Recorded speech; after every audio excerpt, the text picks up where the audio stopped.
বিসমিল্লাহির রহমানির রহিম ওয়াদ-দুহা ওয়াল-লাইলি ইযা সাজা মা ওয়াদ্দা'কা রাব্বুকা ওয়া মা ক্বালা ওয়ালাল-আখিরাতু খায়রুল লাকা মিনাল উলা ওয়ালাসাওফা ইউ'তিকা রাব্বুকা ফাতারদা। সুন্দর পৃথিবী ছেড়ে চলে যেতে চায় না এমন, তবু চলে যেতে হয়, তবু চলে যেতে হয়। সুন্দর পৃথিবী ছেড়ে চলে যেতে চায় না এমন, তবু চলে যেতে হয়, তবু চলে যেতে হয়। ফুল পাখি ফসলার বনের ছায়া, জোছনার আলোতে আহা কি মায়া। ফুল পাখি ফসলার বনের ছায়া, জোছনার আলোতে আহা কি মায়া। আমারে মন ছুঁয়ে যায়, জাগে কত বাসনা।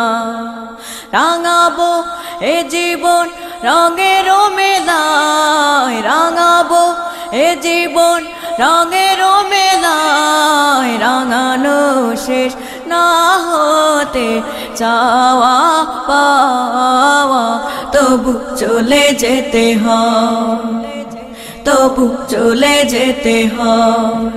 সুন্দর পৃথিবী ছেড়ে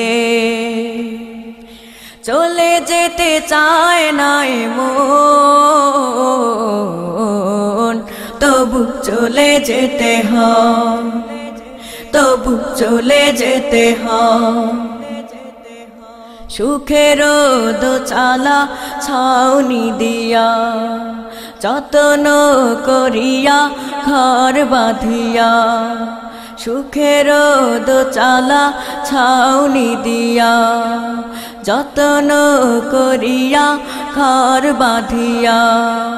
সাজানো হলো এ জীবন বেঁচে থাকার আশায়, তখনই এসে গেল ওপারের ডাক, তখনই এসে গেল ওপারের ডাক। জীবনের স্বাদ না মিটিতে আশা স্বপ্ন, তবু চলে যেতে হয়, তবু চলে যেতে হয়। সুন্দর পৃথিবী ছেড়ে চলে যেতে চায় না এমন,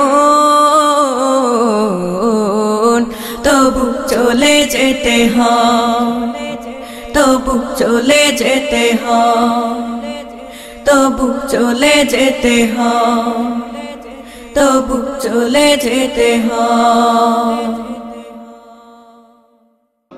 সম্মানিত তাওহীদি জনতা, এবার নদী বিশাল তাফসীরে কোরআন মাহফিলের সম্মানিত প্রধান মুফাসসির, আন্তর্জাতিক খ্যাতি সম্পন্ন মুফাসসিরে কোরআন, বাংলাদেশ জাতীয় মুফাসসির পরিষদের সম্মানিত কেন্দ্রীয় প্রচার সম্পাদক জনাব আল-হাফেজ আল্লামা কারি আব্দুল্লাহ আল আমিন সাহেব এখনই আপনাদের সম্মুখে গুরুত্বপূর্ণ তাফসীর পেশ করবেন। আসসালামু আলাইকুম ওয়া রাহমাতুল্লাহি ওয়া বারাকাতুহু।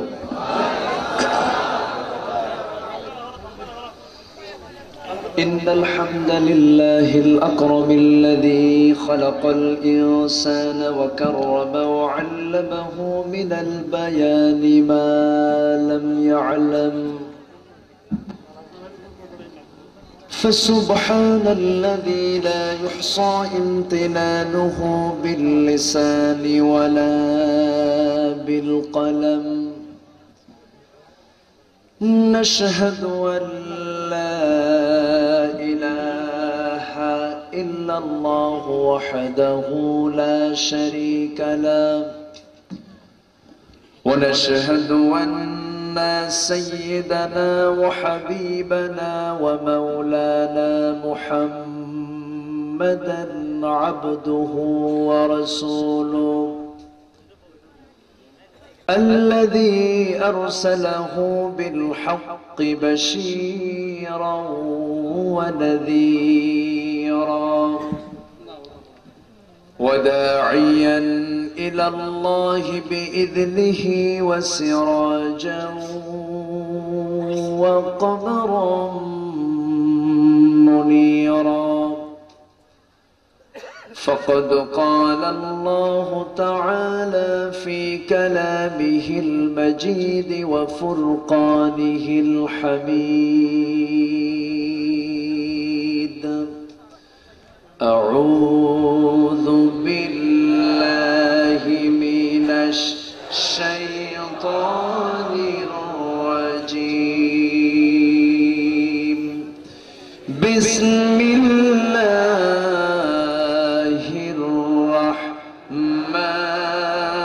الرحمن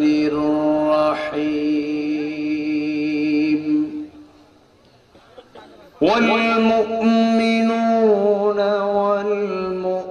والمؤمنات بعضهم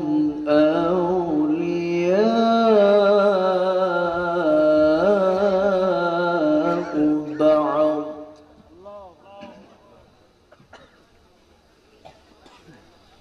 يأمرون بالمعروف وينهون عن المنكر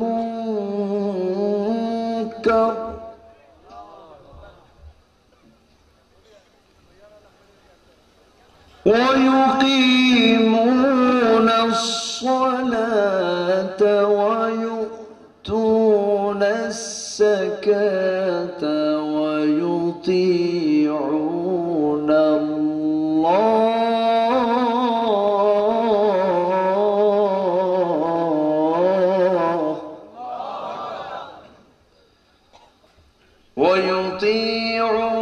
الله ورسوله أولئك سيرحمهم الله إن الله عزيز حكيم اللهم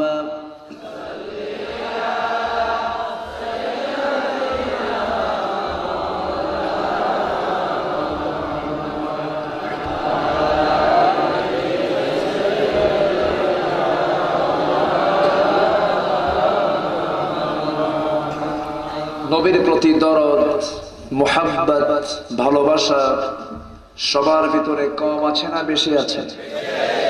এটা বেশি আওয়াজ দিয়ে নবীর প্রেমে মাতোয়ারা হয়ে জবান খুলে সবাই বলুন আল্লাহুম্মা সাল্লি আলা সাইয়্যিদিনা মাওলানা ওয়া আলা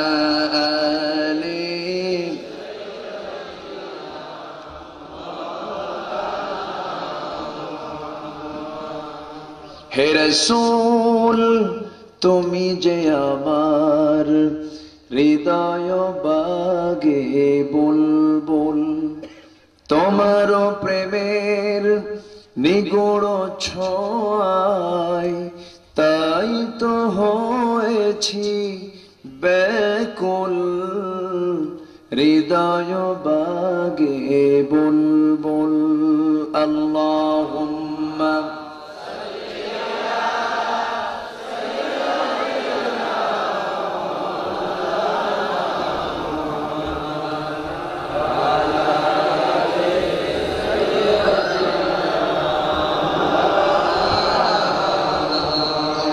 সবাই বলুন বালাগাল উলা বিকামালিহি كشف الدجى بجماله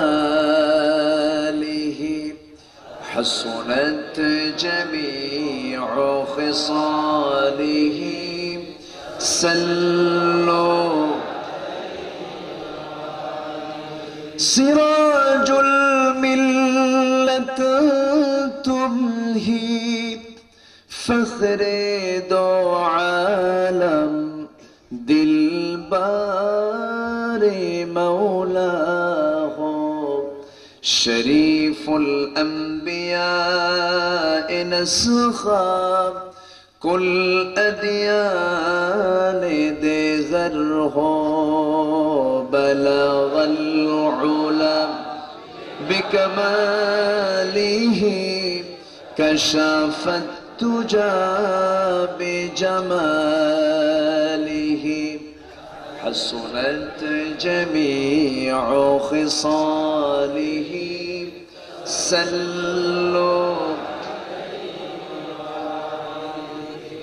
সুযোগ্য সভাপতি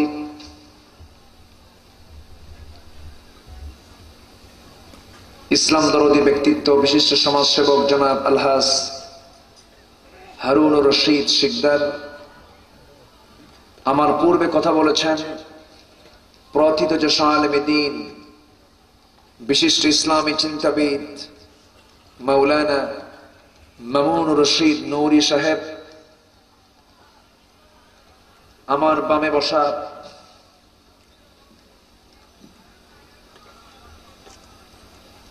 বিশিষ্ট শিক্ষাবিদ গবেষক শাহ মাজিদি আলী মাদ্রাসার সম্মানিত সুযোগ্য প্রিন্সিপাল হইকং মডেল ইউনিয়ন পরিষদের সম্মানিত চেয়ারম্যান বিশিষ্ট আলেমে দ্বীন মাওলানা অধ্যক্ষ নূর আহমদ আনোয়ারি সাহেব উপস্থিত হযরত উলামায়ে কেরাম ফদল ইজাম সুশীল সমাজ শিক্ষক মণ্ডলী সামনে উপস্থিত দূরে ও কাছের বিভিন্ন স্থান থেকে ছুটে আসা তাওহীদের পতাকাবাহী ইসলামের ঝান্ডাবাহী সম্মানিত বীর মুজাহিদ প্রাণপ্রিয় দ্বীনি ভাইরা, আড়ালে বসে আছেন সম্মানিতা মা বোনেরা, আলোচনার সূচনায় আনুষ্ঠানিকতার মধ্য দিয়ে আমার পক্ষ থেকে আবারও হৃদয় নিংড়ানো প্রাণ উজাড় করানো সালাম, আসসালামু আলাইকুম ওয়া রাহমাতুল্লাহি তাআলা ওয়া বারাকাতুহু। সবাই কেমন আছেন? উল্টা প্রশ্ন, আমি কেমন আছি? আপনাদের দোয়া আল্লাহ পাক আমাকেও ভালো রেখেছেন, আলহামদুলিল্লাহ। সম্মানিত উপস্থিতি, এখানে পৌঁছার কথা 11টায়, একটু দেরি হয়ে গেল। আমি প্রথমে ক্ষমা সুন্দর দৃষ্টি কামনা করছি। আল্লাহুম্মা ইন্নাকা আফুউন তুহিব্বুল আফওয়া, আল্লাহ পাক ক্ষমাকে ভালোবাসেন এবং যে ক্ষমা করতে জানে তাকেও ভালোবাসেন। তো উঠতে একটু দেরি হলো, শেষ হতে যদি দেরি হয় কষ্ট হবে না তো? সম্মানিত উপস্থিতি, আমরা এমন একটা সময় হাজির হয়েছি যে সময় গোটা পৃথিবীতে সবচেয়ে যে জাতি নির্যাতিত হচ্ছে সে জাতির নাম কি বলেন তো? আবার গোটা পৃথিবীতে সবচেয়ে শ্রেষ্ঠ জাতি যেটা, সে জাতির নাম কি? মুসলমান শাসিত জাতি না শাসক জাতি? মুসলমান নেওয়ার জাতি না দেওয়ার জাতি? আজকে মুসলমান কিসের জাতি? মুসলমান আজকে হাত পেতে থাকে। মুসলমান তো হাত পেতে থাকার কথা ছিল না, মুসলমান দেওয়ার কথা ছিল। মুসলমান তো শাসিত হওয়ার কথা ছিল না, মুসলমান শাসকের পর্যায়ে থাকার কথা ছিল। কিন্তু এই আসনগুলো আমরা কেন ছেড়ে দিলাম, হারিয়ে ফেললাম কেন? এই প্রশ্ন যদি আমরা আমাদের নিজের বিবেককে করে থাকি, এক কথায় জবাব মিলবে এটাই, মুসলমান আজকে ইসলাম কোরআন দ্বীন থেকে কাছে না দূরে চলে গেছে? দূরে চলে গেছে। সম্মানিত ভাইরা, আজকে ইসলাম দর কিতাব আস্ত, মুসলিম দর গৌর আস্ত। ইসলাম কিতাবের ভিতরে আর মুসলমান কবরের ভিতরে। আজকে যদি মুসলমান ইসলামটাকে মেনে চলতো, গোটা পৃথিবীর মোরলীপনার দায়িত্ব আজকে মুসলমানরাই পালন করত। সম্মানিত উপস্থিতি, এই জন্য এই ক্রাইসিস পিরিয়ডে শত বাধাকে উপেক্ষা করে মুসলমানদেরকে একটা প্ল্যাটফর্মে আসতে হবে, ঐক্যের প্ল্যাটফর্ম। এটা আল্লাহও চান। এটা কে চান? আল্লাহও চান। আমি আলোচনার সূচনায় একটা আয়াত আমি তেলাওয়াত করেছি। যদি আয়াতটা খুব ছোট, কিন্তু এই আয়াতের রেজাল্ট হচ্ছে এই আয়াতটা যদি কেউ ফলো করে আল্লাহ পাক তাকে জান্নাত দিবেন। জোরে বলি সুবহানাল্লাহ। সবাইকে জান্নাত পেতে রাজি আছেন? সবাইকে জান্নাত চাই আমরা? জান্নাত যদি চাই তাহলে আমাকে থাকতে হবে কিসের লাইনে? জান্নাতের লাইনে। কিসের লাইনে? জান্নাতের লাইনে। আমি জাহান্নামের লাইনে থেকে আমি জান্নাত চাবো, জান্নাত কি পাওয়া যাবে? না। আমি ঢাকা যাব, আমার গাড়ির স্টিয়ারিং কোন দিকে থাকতে হবে? ঢাকার দিকে। যদি আমি মায়ানমারের দিকে থাকি তাহলে কি যাবে? যাবে। আমাকে লাইনে থাকতে হবে। সম্মানিত ভাইরা, আল্লাহ রাব্বুল আলামিন আমার আপনার জন্যই জান্নাত রেখেছেন, জান্নাত দিবেন। কিন্তু দুনিয়াতে এসে নিজের খেয়াল খুশি মতো কোনো কাজ করা যাবে না। কাজ করতে হবে কার আইন মতো? আসতে বলবেন না, কার আইন মতো? ওই সূর্য তাপ দিয়ে যায় কার নির্দেশে? রাতের চাঁদ আলোকিত করে কার নির্দেশে? এই বাতাস বহিতেছে কার নির্দেশে? আমার চোখটা চলে কার আইনে? আমার হাত চলে কার আইনে? আমার হৃদস্পন্দন হয় কার আইনে? আমার কিডনি চলে কার নিয়মে? আমার রক্তের পাঞ্চ, রক্ত যে চলাচল করছে কার নিয়মে? অতএব আমাকে চলতে হবে কার নিয়মে? আল্লাহ রাব্বুল আলামিন বলেন, ও বান্দা শোনো, أفغير دين الله يبغون وله أسلم من في السماوات والأرض طوعا وكرها। এই জমিনে যত প্রাণী আছে, ইচ্ছায় হোক অনিচ্ছায় হোক, যত সৃষ্টিকুল আছে সব সারেন্ডার করছে কার কাছে? আসতে বলবেন না, কার কাছে? সমস্ত প্রাণী আল্লাহর কাছে সারেন্ডার করছে। তুমি মানুষ, আমি তোমাকে সকল সৃষ্টির মাঝে শ্রেষ্ঠত্ব দান করেছি। লাকাদ খালাকনাল ইনসানা ফি আহসানি তাকওয়িম। সবচেয়ে সুন্দর করে সৃষ্টি করেছেন আল্লাহ। কাকে? মানুষকে। এত সুন্দর করে পৃথিবীর কোন প্রাণীকে সৃষ্টি করা হয়নি। তবে হ্যাঁ, শক্তির দিক থেকে মানুষ কিন্তু অনেক প্রাণীর চেয়ে দুর্বল। হাতির গায়ের ওজন বেশি না আমার গায়ের ওজন বেশি? হাতি।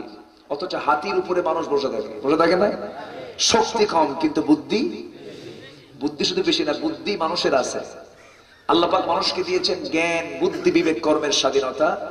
এটা থাকার কারণে হাতির উপরে মানুষ বসে থেকে বলে হাতি চলে।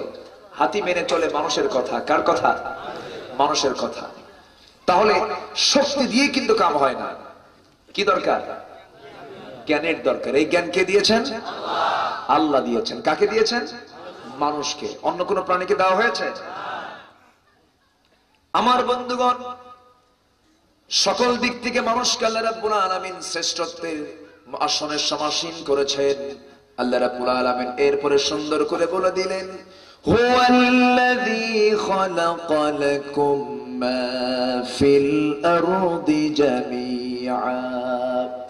তিনি সেই মহান সত্তা, যিনি আসমান জমিনে যা কিছু আছে সব তুমি মানুষ তোমার জন্য সৃষ্টি করেছেন। আর তোমার দায়িত্ব হলো অন্য কিছু নয়, তোমার দায়িত্ব হবে ইয়া আইয়ুহান নাসু উবুদু রাব্বাকুমুল্লাযী খালাকাকুম ওয়াল্লাযীনা মিন ক্বাবলিকুম লাআল্লাকুম তাত্তাকুন।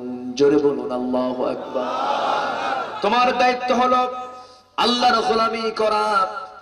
এই পৃথিবীতে তোমাকে পাঠানো হয়েছে একটা দায়িত্ব, একটা মিশন নিয়ে। সেটা হলো আমারা আল্লা তা'বুদু ইল্লা ইয়্যাহু যালিকা দ্দীনুল কাইয়্যিম। এই দুনিয়াতে তোমাকে পাঠানোর মূল উদ্দেশ্য হলো তুমি একমাত্র আল্লাহর দ্বীনকে মেনে চলবে, আল্লাহর আনুগত্য করবে, আল্লাহর দাসত্ব প্রভুত্বকে মেনে চলবে। আমার বন্ধুগণ, এই দুনিয়াতে দাসত্ব দু প্রকার, একটা হচ্ছে আল্লাহর গোলামি করা, আর একটা শয়তানের গোলামি। আছে না নাই? শয়তানকে মেনে চলে, শয়তানের তাবেদারি করে। আল্লাহ রাব্বুল আলামিন সাফ করে বললেন, তোমরা ইসলামের ভিতরে পুরোপুরি ঢুকে যাও। উদখুলু ফিস-সিলমি কাফা ওয়া লা তাত্তাবিউ খুতুওয়াতিশ শাইতান ইন্নাহু লাকুম আদুউম মুবিন। ইসলামের ভিতরে পুরোপুরি ঢুকে যাও মানে এখানে একটা প্রশ্ন এসে যায়, কিছু সংখ্যক মানুষ আছে ইসলামকে পুরোপুরি মানতে চায় না। আছে না নাই? বলেন, আছে না নাই? অনেকে ভাবেন নামাজ পড়লাম, রোজা রাখলাম, হজ করলাম, যাকাত দিলাম, ইসলাম মানা শেষ। কিন্তু নামাজ, রোজা, হজ, যাকাত করে আমি জান্নাত পেয়ে যাব এতটা সস্তা নয়। জান্নাত পেতে হলে জীবনের সকল জায়গায় আইন মেনে চলতে হবে। কার? আসতে বলবেন না, আইন মেনে চলতে হবে। কার? জীবনের প্রত্যেকটা পদক্ষেপ, আমার সমস্ত কার্যক্রম আল্লাহকে সন্তুষ্ট করার জন্য হতে হবে, কারণ আমি সঁপিয়ে দিয়েছি এই নিয়ত করে, কুল ইন্না সলাতি ওয়া নুসুকি ওয়া মাহইয়ায়া ওয়া মামাতি লিল্লাহি রাব্বিল আলামিন। আমি বলে ফেলেছি কি, ইন্নী ওয়াজ্জাহতু ওয়াজহিয়া লিল্লাযী ফাতারাস সামাওয়াতি ওয়াল আরদা হানিফা ওয়া মা আনা মিনাল মুশরিকিন। আমি স্বীকৃতি দিয়েছি, আমি আমার চেহারা একমাত্র আল্লাহ অভিমুখী করে নিলাম, আমি মুশরিকদের অন্তর্ভুক্ত নই।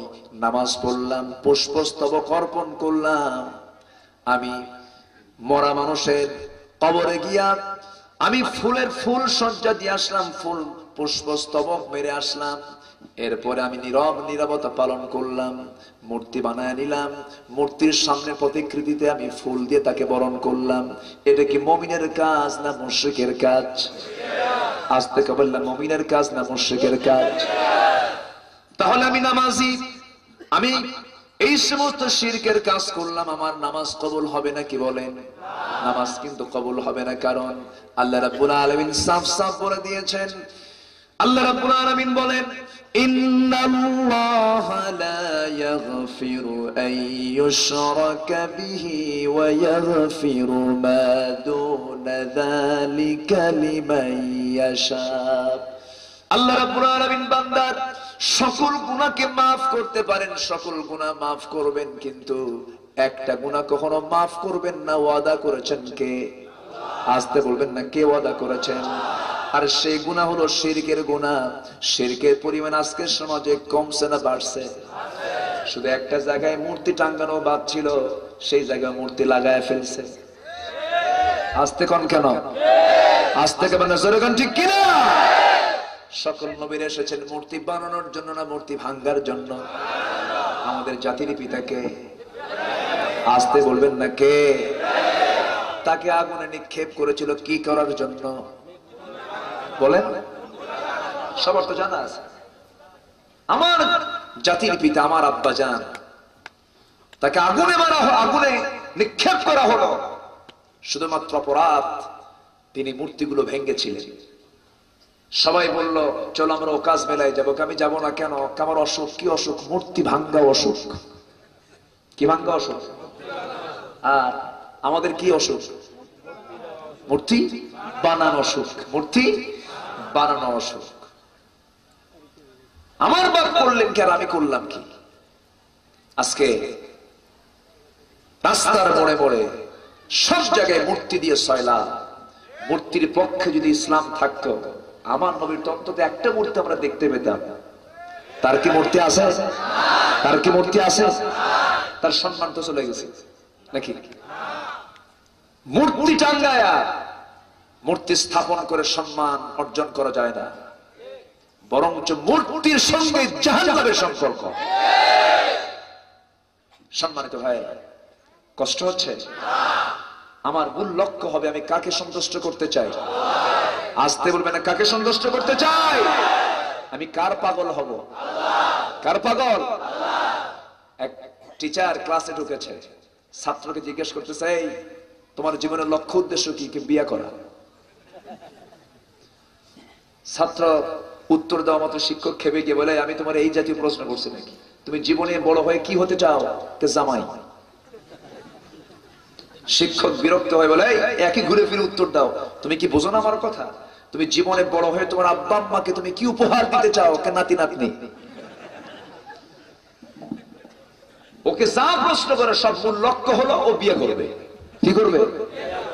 আমার এসে যত কিছু বোঝা, সেকুলারিজম, ন্যাশনালিজম, ক্যাপিটালিজম, এটা বাদ, এটা আইন, এই আইন খুব ভালো, খুব ভালো, কিচ্ছু না, আমি আল্লাহর আইন চাই। এই মতের পক্ষে রাজি আছেন কারা কারা? দু হাত দিয়ে দেখা।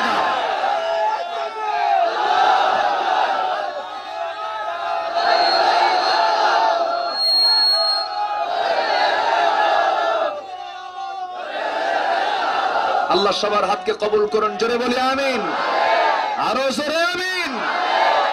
এই কথা বলতে গিয়ে যদি আমার গালি শুনতে হয়, শুনতে রাজি আছি। গালি শুনতে রাজি নাই? এই কথাকে বলতে গিয়ে যদি আমাকে শুনতে হয় সন্ত্রাসী, আলহামদুলিল্লাহ। যদি বলে মৌলবাদী, কট্টরপন্থী, নাশকতা সৃষ্টিকারী, মানবতা বিরোধী অপরাধী, গালি দিতে থাকো, আমরা ক্লান্ত হব না, আমরা হতাশ হব না। আমাদের সান্ত্বনাকে, আমার নবীকে গালি দেয়নি, নবীকে জেলে রাখে নাই, নির্যাতন করে নাই। নবীর সান্ত্বনাকে, আমারও সান্ত্বনাকে। কোনো ভয় নাই, কোনো চিন্তা নাই, বাঁচবো সবাই, একটা সময় পর্যন্ত বাঁচবো, এরপরে মরে যাব, সব একই পথের যাত্রী হব। আসল বিচারককে, আসল বিচারককে, আসল বিচার আল্লাহ পাক করবেন। আজকে আমরা কোথায় আছি? একটা প্রোগ্রাম ছিল আমার গাজীপুরে, আমার বাম পাশে এক জজ সাহেব বসা। আমি বললাম, কিয়ামতের দিন হাসরের ময়দানে আল্লাহ পাক 7 শ্রেণীকে আরশের ছায়ার নিচে স্থান দিবেন। এর মধ্যে 1 নম্বর শ্রেণীকে আল্লাহ পাক আলেম, শহীদ, গাজী, কত তাহাজ্জুদ গুজার, কত রকম বান্দা ছিল, সিদ্দিক, কাউকে আল্লাহ পাক 1 নম্বর কাতারে রাখলেন না। 1 নম্বর স্থান দিবেন হচ্ছে ইমামুন আদিলুন, ন্যায় বিচারপতি। আল্লাহু আকবার বলবেন না? কারণ বিচারপতির কলমের খোঁচার গুরুত্ব আছে না নাই? আসতে বলবেন না, আছে না নাই? সবচেয়ে একদম 1 নম্বর ভূমিকা পালন করেন হলো ন্যায় বিচারপতিরা। সেই বিচারপতির কলমের খোঁচা যদি একটু হেরফের হয়ে যায়, ফেরেশতা চরিত্রের লোকের ফাঁসি হয়, আর সন্ত্রাসীর জামিন হয়। এই জন্য আল্লাহ পাক ওই স্পর্শকাতর পথকেও যদি সুন্দর করে ব্যবহার করতে পারে, আল্লাহ পাক তাকে 7টা শ্রেণীকে আল্লাহ পাক আরশের ছায়ার নিচে স্থান দিবেন। 1 নম্বর শ্রেণী হলো ইমামুন আদিল।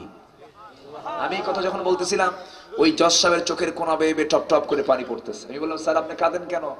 আল্লাহ আমারে এই দেশে এই দায়িত্ব দিল কেন? আমার কথা কি বুঝতেছেন? ওনার কথার ইঙ্গিতটা কি বহন করছে? আল্লাহ পাক আমাকে এই দেশে এই দায়িত্ব দিল কেন? মানে বন্দুকের নল তাক করে রাখে আর বলে রায় দে। এরকম আছে না নাই? সম্মানিত ভাইয়েরা, সম্মানিত বন্ধুগণ, আমরা জীবন দেব, অন্যের কাছে মাথা নত করবো না। আল্লাহ আমাকে জাহান্নাম দিবেন না। আর মাথা নত করবো, মুনাফিক হয়ে যাব। কি হয়ে যাব? আমরা মুমিন হতে চাই না মুনাফিক হতে চাই? মুমিন হতে চাই না মুনাফিক হতে চাই? মুনাফিকরা কি একতা চায় না বিচ্ছিন্নতা চায়? আর মুমিনরা একতা চায়। সূরা তাওবার 71 নম্বর আয়াত আমি তেলাওয়াত করেছি।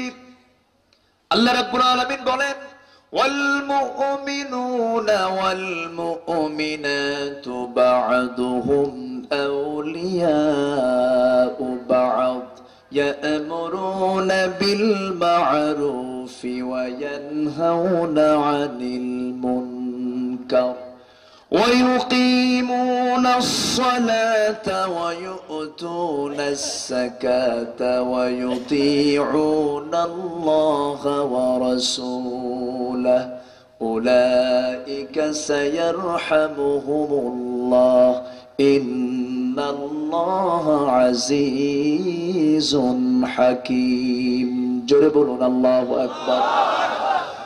মুমিন পুরুষ এবং মুমিনা নারী, আল্লাহ পাক নারীকে বাদ দিলেন না, কারণ কোরআন কি শুধু পুরুষের জন্য নাকি? কোরআন সবার জন্য, নারী পুরুষ সবার জন্য।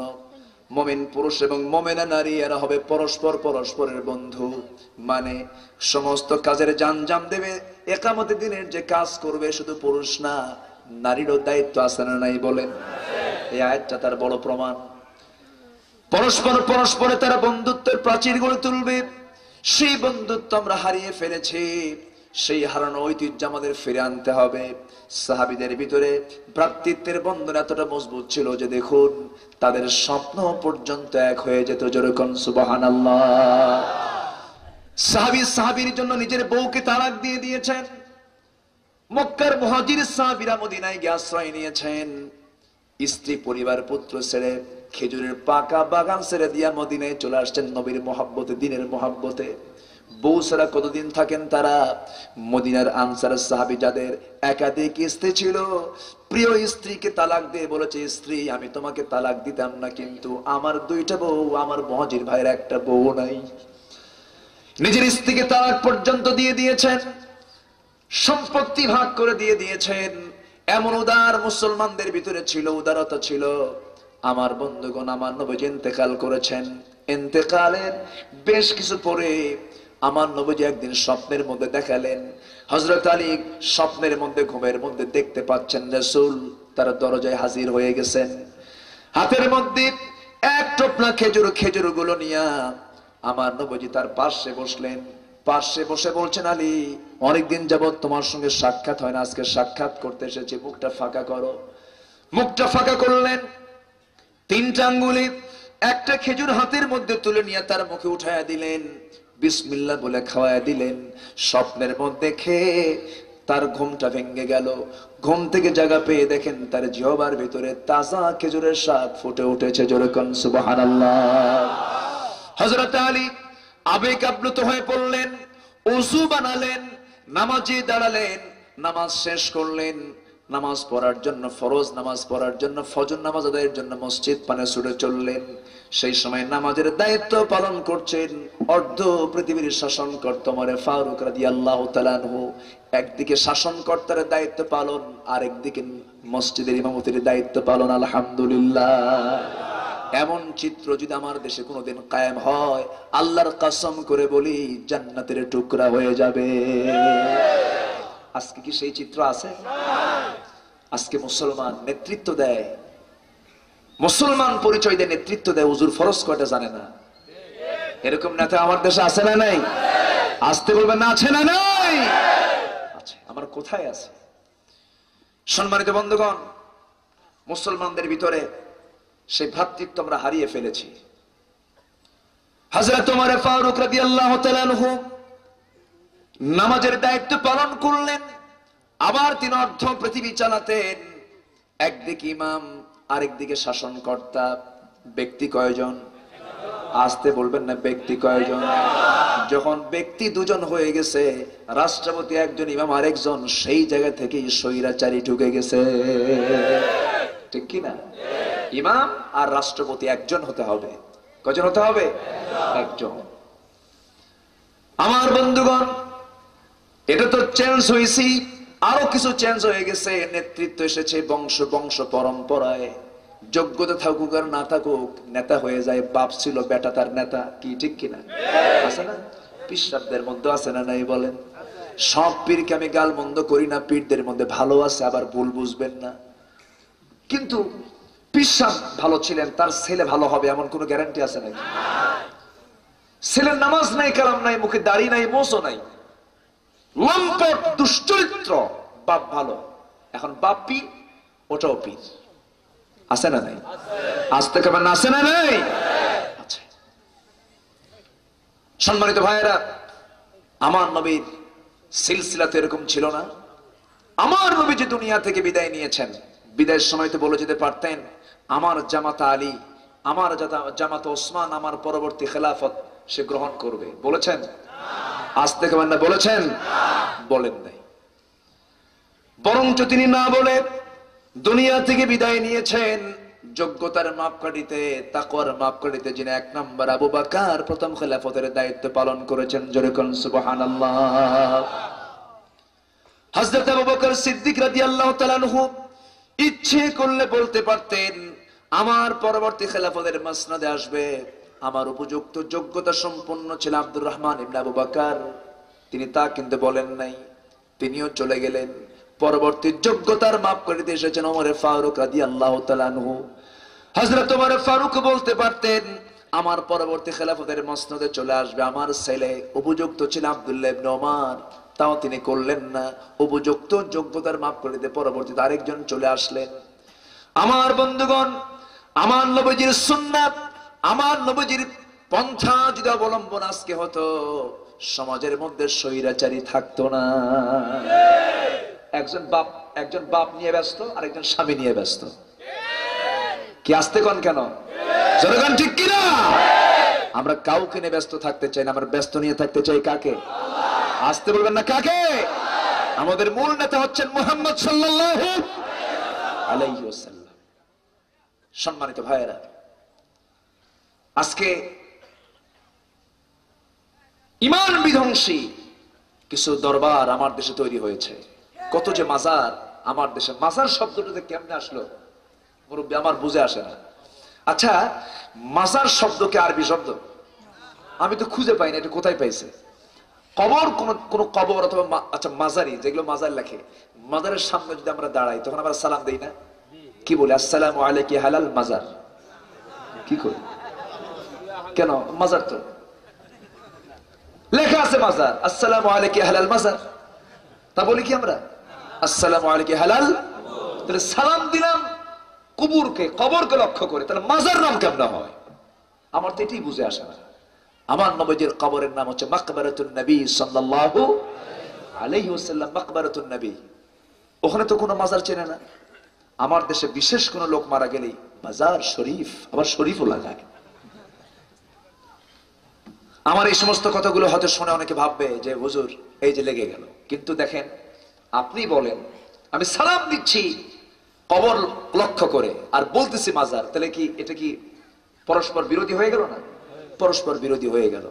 আমরা কবর বলবো নবীজির বাকিয়া গারকাত, যেটা জান্নাতুল বাকি আমরা বলি, ওটা আসলে জান্নাতুল বাকি না, বাকিল গারকাত। এরপরে মুআল্লা আছে। তো এই যে এখানে তো কোথাও আমরা দেখি নাই যেরকম মাজার মাজার এই শব্দটা আছে, কিন্তু আমার দেশে একটু বিশেষ কোন ব্যক্তি কোন মারা গেলে ব্যাস ওটা মাজার শব্দ সঙ্গে সঙ্গে বানানো হয়ে গেছে। বাস ওখানে কিছু সেজদার প্রথাও আছে না নাই? আসতে বলবেন না আছে না নাই? সেদিন আম্বর সাথে আমার একটা প্রোগ্রাম ছিল সিলেটে, শাহজালাল ইয়ামিনীর মাকবারা কবর, সেখানে সামনে পড়লো, ভাবলাম যাই সালাম দিয়ে আসি। তো আমি ভিতরে ঢোকা মাত্রই দেখি সিঁড়িতে, তার কবরের পাশে সিঁড়িতে বিশাল এক সন্ত্রাস বসে আছে। আমি সন্ত্রাস এই জন্য বলবো, সিহারা সন্ত্রাসীর মতোই সালার চট পড়ে আছে। সে মোষগুলো কি একদম বাগানো টকটকা লাল, চেহারার দিকে তাকায় মনে হয় আস্ত হনুমান। আসেন এরকম, আসেন এরকম, আসেন। সে বাগানো মোষ দেখে মনে হলো যে এই মোষ তাপ দিতে আর ডিজাইন করতে যে কত সময় লাগছে। সে মোষের বাহারি আলাদা, একদম হাইব্রিড জাতের মোষ, খুব ভিটামিন, মানে মোষটাতে খুব ভিটামিন, মানে এত মজবুত মোষটা, মানে বাগায় তুলছে একদম। আশ্চর্য কথা, আমার মনে হয় শাহজালাল ইয়ামিনী যদি বেঁচে থাকতেন আমার মনে হয় ওরা জব করতেন। আসতে কেমন না জোরে ঠিক কিনা? আশ্চর্য কথা, নামাজ নাই, কালাম নাই। ওই সমস্ত ভণ্ডদের পিছনে যায় আবার কিছু কিছু পাগল গিয়ে বলে, বাবা আমার খুব সমস্যা, কি আমার স্বামী কথা শোনে না। তোর স্বামী কথা শোনে না, তুই ও কি করবে? তোমার বাচ্চা কথা শোনে না, তো ও কি করবে? চাইতে হবে কার কাছে? রব্বি হাবলি মিনাস সালিহিন। দোয়া আছে না নাই? দোয়া আছে না নাই? আছে। চাইবো কার কাছে? আল্লাহর কাছে। এই যে মানে আমাদের সমাজে এই সমস্ত প্রথাগুলো চলে আসছে, পিতা থেকে সন্তান, সন্তান থেকে নাতি, এই যে সিলসিলা, যোগ্যতা থাকুক আর না থাকুক, যেদিন থেকে এই সিলসিলা চলে আসছে সেদিন থেকে স্বৈরাচারের ভিত্তি রচনা হয়েছে। আমরা এই সমস্ত নেতৃত্ব মানবো না। নেতৃত্ব মানবো একমাত্র একজন ব্যক্তি, তিনি হচ্ছেন মুহাম্মদুর রাসূলুল্লাহ, মুহাম্মদুর রাসূলুল্লাহ সাল্লাল্লাহু আলাইহি সাল্লামের। এক হব, পৃথক হওয়া যাবে না, এক হতে বলছেন কে? আল্লাহ পাক। হযরত ওমর ফারুক রাদিয়াল্লাহু তাআলা আনহু নামাজের দায়িত্ব পালন করলেন ফজর পর্যন্ত। ফজরের পর সূর্যোদয় পর্যন্ত মুসাল্লায় বসে থাকতেন, হাত্তা তাতলু আশ-শামস। কিন্তু সেদিন তিনি দেরি করলেন না, মুসাল্লা থেকে দাঁড়ায়া ডান পাশে একজনকে খেজুর হাতে নিয়ে দাঁড়াতে দেখলেন। কাউকে কিছু বললেন না, হাদিয়ার সেই খেজুরগুলো হাতের মধ্যে নিয়ে প্রথম কাতারে প্রত্যেকের হাতে হাতে 2-3টা করে খেজুর দিলেন, দ্বিতীয় কাতারে তাই করলেন। হযরত আলী দাঁড়ানো ছিলেন 3 নম্বর কাতারে মাঝখানের দিকে, হযরত আলী তৃতীয় কাতারে মাঝখানে দাঁড়ানো, ওমর ফারুক রাদিয়াল্লাহু তাআলা আনহু তৃতীয় কাতারে চলে আসলেন। সবার হাতে হাতে 2-3টা করে খেজুর দিয়ে যান। আলীর আগের জনকে 2-3টা করে খেজুর তার হাতের মধ্যে দিয়ে দিলেন। কিন্তু ওমর ফারুক রাদিয়াল্লাহু তাআলা আনহু হযরত আলীর কাছাকাছি যখন চলে আসলেন, একটা মাত্র খেজুর 3টা আঙ্গুলে উঠায় নিয়ে বলছেন, আলী মুখটা ফাঁকা করো। মুখটা তিনি ফাঁকা করলেন, বিসমিল্লাহ বলে একটা খেজুর খাওয়ায় দিলেন। হযরত আলী বলেন, আমিরুল মুমিনিন, আমার আগের জনকে 2-3টা খেজুর দিলেন, আরো টোপলার ভিতরে খেজুর আছে, আপনি আমাকে একটা তাও মুখে উঠায় দিলেন কেন? এর কারণটা কি? হযরত ওমর ফারুক কাঁদতে কাঁদতে বলছেন, আলী রে, গত রাত্রে আমার নবী যদি একটার বেশি 2টা খেজুর খাওয়ায় দিতেন, আমিও তোমাকে তাই খাওয়াইয়া দিতাম। যেরকম সুবহানাল্লাহ, আরো জোরে সুবহানাল্লাহ। এই ভ্রাতৃত্ব, এই ভালোবাসা আমাদের দরকার আছে না নাই? আসতে বলবেন না, আছে না নাই? এই ভ্রাতৃত্ব দেখতে কে চান? কে চান? কে চান? আমার আল্লাহ চান, আমার আল্লাহ চান, আমার আল্লাহ চান। আগে ভ্রাতৃত্ব তৈরি করো, এরপরে ডিউটি করো। এই আয়াত এটাই বলে। কষ্ট হচ্ছে? আলোচনা চালাবো? রাত্রি একটু ভারী হয়ে গেছে। আমি আসলে এই প্রোগ্রামটা দিয়েছি খুব অল্প সময়ে। আমাদের প্রোগ্রামগুলো শিডিউল হয় অনেক আগে।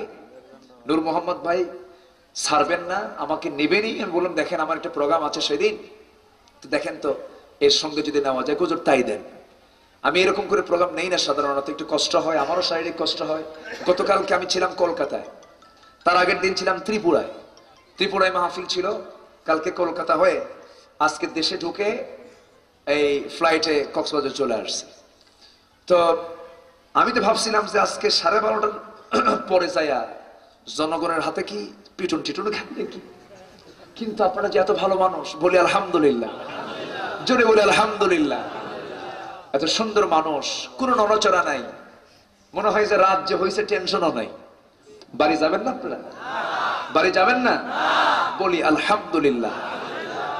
এটা আমার স্মৃতিময় হয়ে থাকবে আমার জীবনে, যে রাত 12:30 একটা বেজে যায়, লোকজন সুন্দর করে ধৈর্যের পরিচয় দিয়ে বসে আছে। আল্লাহ, তুমি এত সুন্দর করে তোমার বান্দারা কোরআন শোনার জন্য বসে আছে। আল্লাহ, তুমি তাদের সবার জন্য জান্নাতের জায়গা তুমি করে দিও।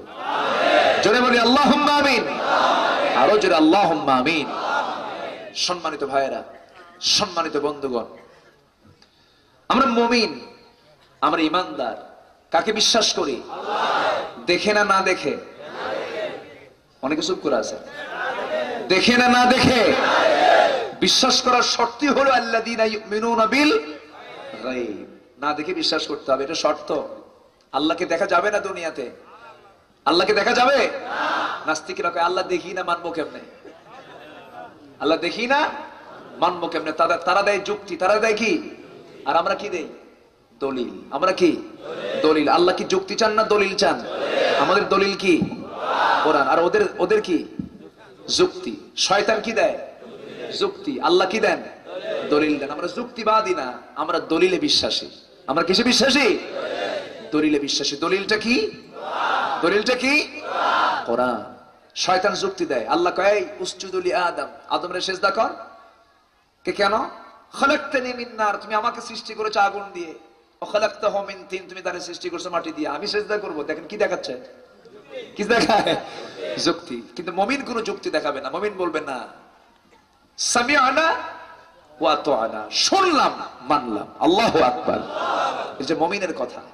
আমার দেশে নাস্তিকরা আছে, সে নাস্তিক কয়েকদিন আগে ভূতের বাচ্চা সুলাইমান এই কথা বলে একজন নবীর নামে, এটা নবীর নামে ভূতের বাচ্চা বলা হচ্ছে। ভূতের বাচ্চা সুলাইমান এই বই যে রচনা করেছে, এই সমস্ত শয়তানদের পায়ের তলে ছুঁয়ে জিহ্বা টেনে ছেড়ে দরকার। নবীর নামে কটূক্তি করা হয়, রাসূলকে নিয়ে বাজে মন্তব্য করা হয়, আমার দেশের নাস্তিকরা একের পর এক বলেই যাচ্ছে। শাস্তি পর্যন্ত কারো হয়েছে? কোন নাস্তিকের শাস্তি হয়েছে?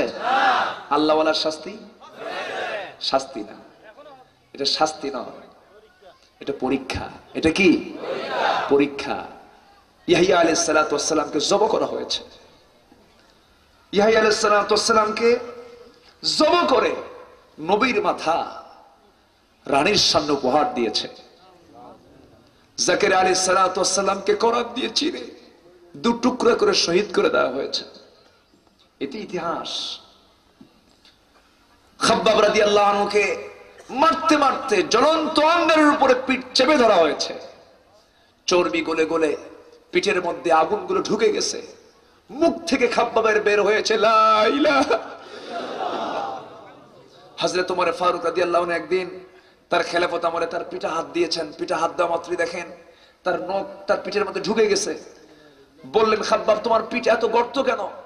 বলতেছেন, আমিরুল মুমিনিন আগের কথা মনে করে দিলে কাফেররা আমাকে জোর করে চেপে ধরত, আর অঙ্গারগুলো ঢুকে ঢুকে আমার পিঠটা এমন গর্ত হয়ে গেছে। হাদিস আসছে যে তার নাতিরা তার পিঠের ওই গর্তের মধ্যে খেজুর ঢুকায় রাখত। এত কষ্ট, এত যন্ত্রণা পরীক্ষা দিয়েছেন। সে পরীক্ষার বিনিময়ে ইসলামের বিজয় এসেছে। অতএব পরীক্ষা শুরু হয়েছে, ইসলামের বিজয়ের সূচনা হয়েছে। জোরে বলি ইনশাআল্লাহ। ইসলাম বিজয়ী হবে, বিজয়ী হবে, হবে হবে হবে ইনশাআল্লাহ বলেন। জোরে বলি ইনশাআল্লাহ। গোটা পৃথিবীর দ্বিতীয় বৃহত্তম মুসলিম জনপদ বাংলাদেশ। বাংলাদেশের সম্ভাবনা আছে, আলহামদুলিল্লাহ বলেন। জোরে বলি আলহামদুলিল্লাহ। এখন উদাহরণ দেওয়ার জন্য আর মিশরে যেতে হয় না, আমাদের শহীদদের নজরানা পেশ করার জন্য আর যেতে হয় না ফিলিস্তিনের দিকে। বাংলাদেশ এখন অনেক এক্সাম্পলের, দৃষ্টান্তের একটা নমুনা হয়ে আছে। বলি আলহামদুলিল্লাহ। সম্মানিত ভাইয়েরা, একটু কান লাগান, মনোযোগ দিয়ে শুনে। আমরা কেন শত্রুতা পোষণ করবো? আমরা এক হব। আমরা কি হব? এক হব। আমাদের মুখ থেকে একটাই কথা বের হবে, আমরা একতা চাই, আমরা সম্প্রীতি চাই, আমরা ভালোবাসা চাই, হিংসা বিদ্বেষ ছড়াতে চাই না। আমরা বান্দা আল্লাহর, আমরা গোলামি করব কার? আমাদের আদর্শ একজন ব্যক্তির হবে, তিনি হচ্ছেন রাসূল। অতএব আমরা পৃথক থাকবো কেন? আল্লাহ সুন্দর করে বলছেন, ওয়াতাসিমু বিহাবলিল্লাহি জামিআন ওয়া লা তাফাররাকু আশিদ্দাউ আলাল কুফফারি রুহামাউ বাইনাহুম তারাহুম রুকআন সুজ্জাদান ইয়াবতাগুনা ফাদলাম মিনাল্লাহি ওয়া রিদওয়ানা। আমরা এই সমস্ত আয়াতের নিরিখে চলবো। কাফিরদের ব্যাপারে খুব কঠোর হতে হবে, মুমিনদের ব্যাপারে রহমদিল হতে হবে, খুব দিওয়ানা হয়ে যেতে হবে। আমার বন্ধুগণ, দুঃখ লাগে আজকে মুসলমানকে বন্ধু না বানায় বন্ধু বানায় খ্রিস্টানকে, বন্ধু বানায় ইহুদিকে। শুধু বন্ধুই বানায় না, নববধূ বানায়, স্বামীও বানায়। আছে না নাই? আছে না নাই? আছে। আমি কেমন মুসলমান বধূ বানাবো, আমি কেমন মুসলমান স্বামী বানাবো ইহুদিকে খ্রিস্টানকে? অথচ আল্লাহ রাব্বুল আলামিন ইহুদির চরিত্র নিয়ে কোরআন শরীফে বলেছেন, সুন্দর করে স্পষ্ট ভাষায় জানিয়ে দিলেন, ওয়াকালাতিল ইয়াহুদু উযাইরুন ইবনুল্লাহ ওয়াকালাতিন নাসারাল মাসীহু ইবনুল্লাহ ذلك قولهم بأفواههم يضاهئون قول الذين كفروا من قبل قاتلهم الله جربون الله أكبر। ইহুদিরা বলে ওজায়ের হলো আল্লাহর ছেলে, নাসারা বলে মসিহ হলো, ঈসা হলো আল্লাহর ছেলে, মারিয়াম হলো আল্লাহর বউ।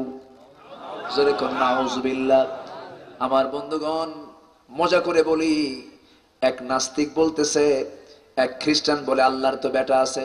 এক মুসলমানকে বলছে, কাল তোমার আল্লাহর কয় বেটা? কে এক বেটা। এখন এই মুসলমান কয়, তোর আল্লাহ তো আমার সঙ্গী পারে না। কেন পারে না? আমার তো 11 বেটা। আমার বেটা কয়টা? আমার ছেলে 11টা, আর তোর আল্লাহর একটা ছেলে, তো তোর আল্লাহর চাইতে আমি তো বড়। মুসলমান কত সুন্দর করে জবাব দিচ্ছে, আল্লাহু আকবার বলেন। আল্লাহর যদি বেটাই হয়তো এত এত একটা কেন? আমার আল্লাহ তো সেই আল্লাহ, আল্লাহর কোনো সন্তান নাই। যেরকম সুবহানাল্লাহ, আল্লাহর কোনো সন্তান নাই, তিনি কারো থেকে জন্ম হয়ে আসেন নাই। আল্লাহর পরিচয় হলো, সবাই বলুন, কুল হুয়াল্লাহু আহাদ আল্লাহুস সামাদ লাম ইয়ালিদ ওয়া লাম ইউলাদ ওয়া লাম ইয়াকুল লাহু কুফুয়ান আহাদ। আল্লাহ এক, আল্লাহ স্বনির্ভর, আল্লাহ কাউকে জন্ম দেন নাই, কারো থেকে জন্ম হয়ে আসেন নাই, তার সমকক্ষ পৃথিবীর আর কেউ হতে পারে না। আল্লাহর আগে কেউ ছিল নাকি? আল্লাহর পরেও কেউ থাকবে নাকি? আল্লাহর আগেও কেউ নাই, পরেও কেউ নাই। হুয়াল আউয়ালু ওয়াল আখিরু ওয়াল যাহিরু ওয়াল বাতিন ওয়া হুয়া বিকুল্লি শাইইন আলীম। জোরে বলুন আল্লাহু আকবার। আল্লাহর সম্পর্কে অনেকে অনেক বাজে প্রশ্ন করে। নাস্তিকদের তো নাস্তিক্য চেতনা আগের থেকে একটা গ্রুপ এরকম আছে, আল্লাহকে বিশ্বাস করে না, আল্লাহকে মানে না। এরকম কিছু নাস্তিক ইমাম আজম আবু হানিফা রাহমাতুল্লাহির সময় কিছু সংখ্যক নাস্তিক, তারা 5টা প্রশ্ন জড়ো করেছিল আল্লাহর সম্পর্কে। কয়টা প্রশ্ন? 5টা প্রশ্ন। সমস্ত উলামা আলেমদেরকে ডাক দিয়ে ইহুদিরা বলল, খ্রিস্টানরা বলল, তোমরা যদি এই 5টা প্রশ্নের জবাব যদি দিতে পারো, নাস্তিকরা বলল, আমরা ইসলাম কবুল করব। 1 নাম্বার প্রশ্ন হলো, আল্লাহ এখন কোন কাজটা করতেছে? নাম্বার 2 হলো, আল্লাহর আগে কে ছিল? নাম্বার 3, আল্লাহ যা আছে বুঝবো কেমনে? নাম্বার 4, আল্লাহ একা পৃথিবীর সবকিছু দেখে কেমনে? নাম্বার 5 হলো, মুসলমানদের পয়গম্বর আসমানের কোন দরজাতে জান্নাত, আসমানের কোন দরজাতে মেরাজ করেছে? মুসলমানদের নবী কোন দরজাতে তিনি মেরাজ করলেন? এই 5টা প্রশ্ন যখন আলেমদের মাঝে, যখন নাস্তিকরা যখন থ্রো করলো, সমস্ত আলেম ওলামা চিন্তা করতেছে, এখন এই সমস্ত প্রশ্নের জবাবগুলো আমরা কেমনে দেব? এই জবাবগুলো শুধু কিতাব দিয়ে দিলে হবে না, হিকমতের দরকার আছে। কি হিকমত লাগবে না? উদউ ইলা সাবিলি রাব্বিকা বিল হিকমাতি ওয়াল মাউইযাতিল হাসানা ওয়াজাদিলহুম বিল্লাতী হিয়া আহসান। মানুষকে দাওয়াত দাও হিকমতের ভিতর দিয়া, এরপরে উত্তম নসিহতের মধ্য দিয়া, আর ওয়াজাদিলহুম বিল্লাতী হিয়া আহসান, তর্ক বিতর্ক করবে, কিন্তু তর্ক বিতর্কে যেন অবদ্ধতা না প্রকাশ পেয়ে যায়। যেখানে কল্যাণ সেই জাতীয় তোমরা তর্ক বিতর্ক করো। কে বলে দিলেন? আসতে বলবেন না, কে বলে দিলেন? কোন আলেম যখন 5টা প্রশ্নের জবাব দিতে পারলো না, সেই সময় ছোট্ট 13 বছরের ফুটন্ত গোলাপ ইমাম আযম আবু হানিফা রাহমাতুল্লাহির কাছে এই 5টা প্রশ্ন তার কানে চলে গেল।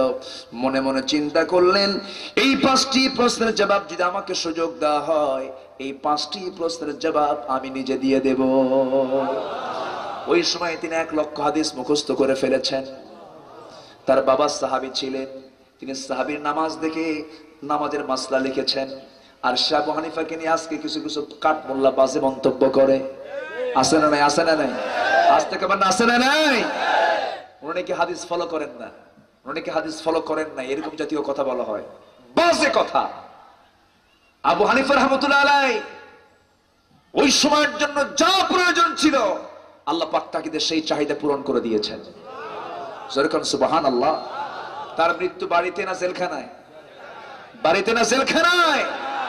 একজন আলেম হিসাবে, ইমাম হিসাবে যে যোগ্যতার দরকার, সব যোগ্যতা আল্লাহ পাক তার মধ্যে দিয়েছিলেন। তাকে নিয়ে বাজে মন্তব্য করে, বোঝে না কিছু না, এমনি একটা কথা বলে। সম্মানিত ভাইয়েরা, আমাদের সমাজে কিছু আলাদা হাদিস বেরিয়েছে, আলাদা হাদিস। আমার কথা কি বুঝতেছেন? মানে হঠাৎ করে এমনি একটা মানে উদ্ভট কথা বলে ফেলে। ফরজ নামাজের পরে মোনাজাত, এরপরে মিলাদ কিয়াম, রাসূল নূর না মাটি, এরপরে কি বলে বেতের নামাজ 1 রাকাত না 3 রাকাত, নাভিতে হাত বাঁধবো না, বুকে হাত বাঁধবো না, হাত ছেড়ে দেবো, আমি নাচতে না জোরে বলবো। এই সমস্ত, এগুলো কোনো বিষয় কত? এগুলো কোনো সাবজেক্ট? আসতে বলবো, এগুলো কোনো সাবজেক্ট? এই সমস্ত বিষয়কে কেন্দ্র করে মুসলমানদের মধ্যে বিভাজন সৃষ্টি করা হচ্ছে। আমি তো মনে করি এরা ইসলামের সবচেয়ে বড় দুশ্মন। আজ থেকে বলেন জোরে ঠিক কিনা? আমিন কেউ আসতে বলুক না জোরে বলুক, নাই বলুক, না বললেও তো নামাজ হবে। কিন্তু এটাকে নিয়ে আমরা গন্ডগোল করতে যাব না, আমরা এক হব। আমরা কি হব? এক হব। দল্লিন আর জল্লিন লাগছে গন্ডগোল, তো দল্লিন গ্রুপ আর জল্লিন গ্রুপ লাঠি নিয়ে এক সলিমুদ্দিনে তাড়া করেছে। তো সলিমুদ্দিন দৌড় মারতে মারতে এমন একটা জায়গায় আটকে গেছে, ওই দিক দিয়ে দল্লিন, এই দিক দিয়ে জল্লিন, মাঝখানে দুই সাইডে প্রাচীর, দুই লাঠি মাথার উপর। এই তুই দল্লিন না জল্লিন, তুই জল্লিন না দল্লিন। ও বলতেছে ভাই দল্লিন জল্লিন কিছুই বুঝে আমি নামাজই পড়ি না, আসল কাজের খবর নাই, নকল কাজ নিয়ে ব্যস্ত হয়ে পড়েছে। আসল কাজ হলো ভ্রাতৃত্বের বন্ধনে আবদ্ধ হয়ে জমিন আল্লাহর দিন কায়েমের সংগ্রাম করা। এই কাজে গিয়ে আসেন, এই কাজে আসবে না, খালি ফতুয়া মারবে। আসে না নাই? আসে না নাই? ফতুয়া মারা সহজ, ময়দানে কাজ করা সহজ না। ময়দানে কাজ করতে গেলে মার খেতে হয়, জেল জুলুম জরিমানা করতে হয়, খানকায় থাকা যায় না, খানকায় হামলা হয়। আর আজকের বহু খানকা আছে পুলিশ পাহারা দেয়, আছে না নাই? অনেক খানকা আছে কি পাহারা দেয়? পুলিশ পাহারা দেয়। আমার রাসূলের খানকায় কি পুলিশ পাহারা দিয়েছে? বাতিল শক্তি পাহারা দিয়েছে। রাসূল মেরাজ করেছে, কি রাসূল হিজরত করেছেন, রাতের বেলা তার ঘর থেকে হুজরা থেকে বের হচ্ছেন, ঘর থেকে বের হচ্ছেন রাতের আধারে অন্ধকারে, একা একা ঘর থেকে বের হচ্ছেন। বিশ্বনবী শ্রেষ্ঠ ঘর থেকে তিনি বের হচ্ছেন লুকোচুরি করে, শত্রুর চক্ষু আড়াল করার জন্য। আর তুমি কোন খানকা খুলে ফেললা, তোমার পুলিশ পাহারা দেয়, মুনাফিকের বাচ্চা।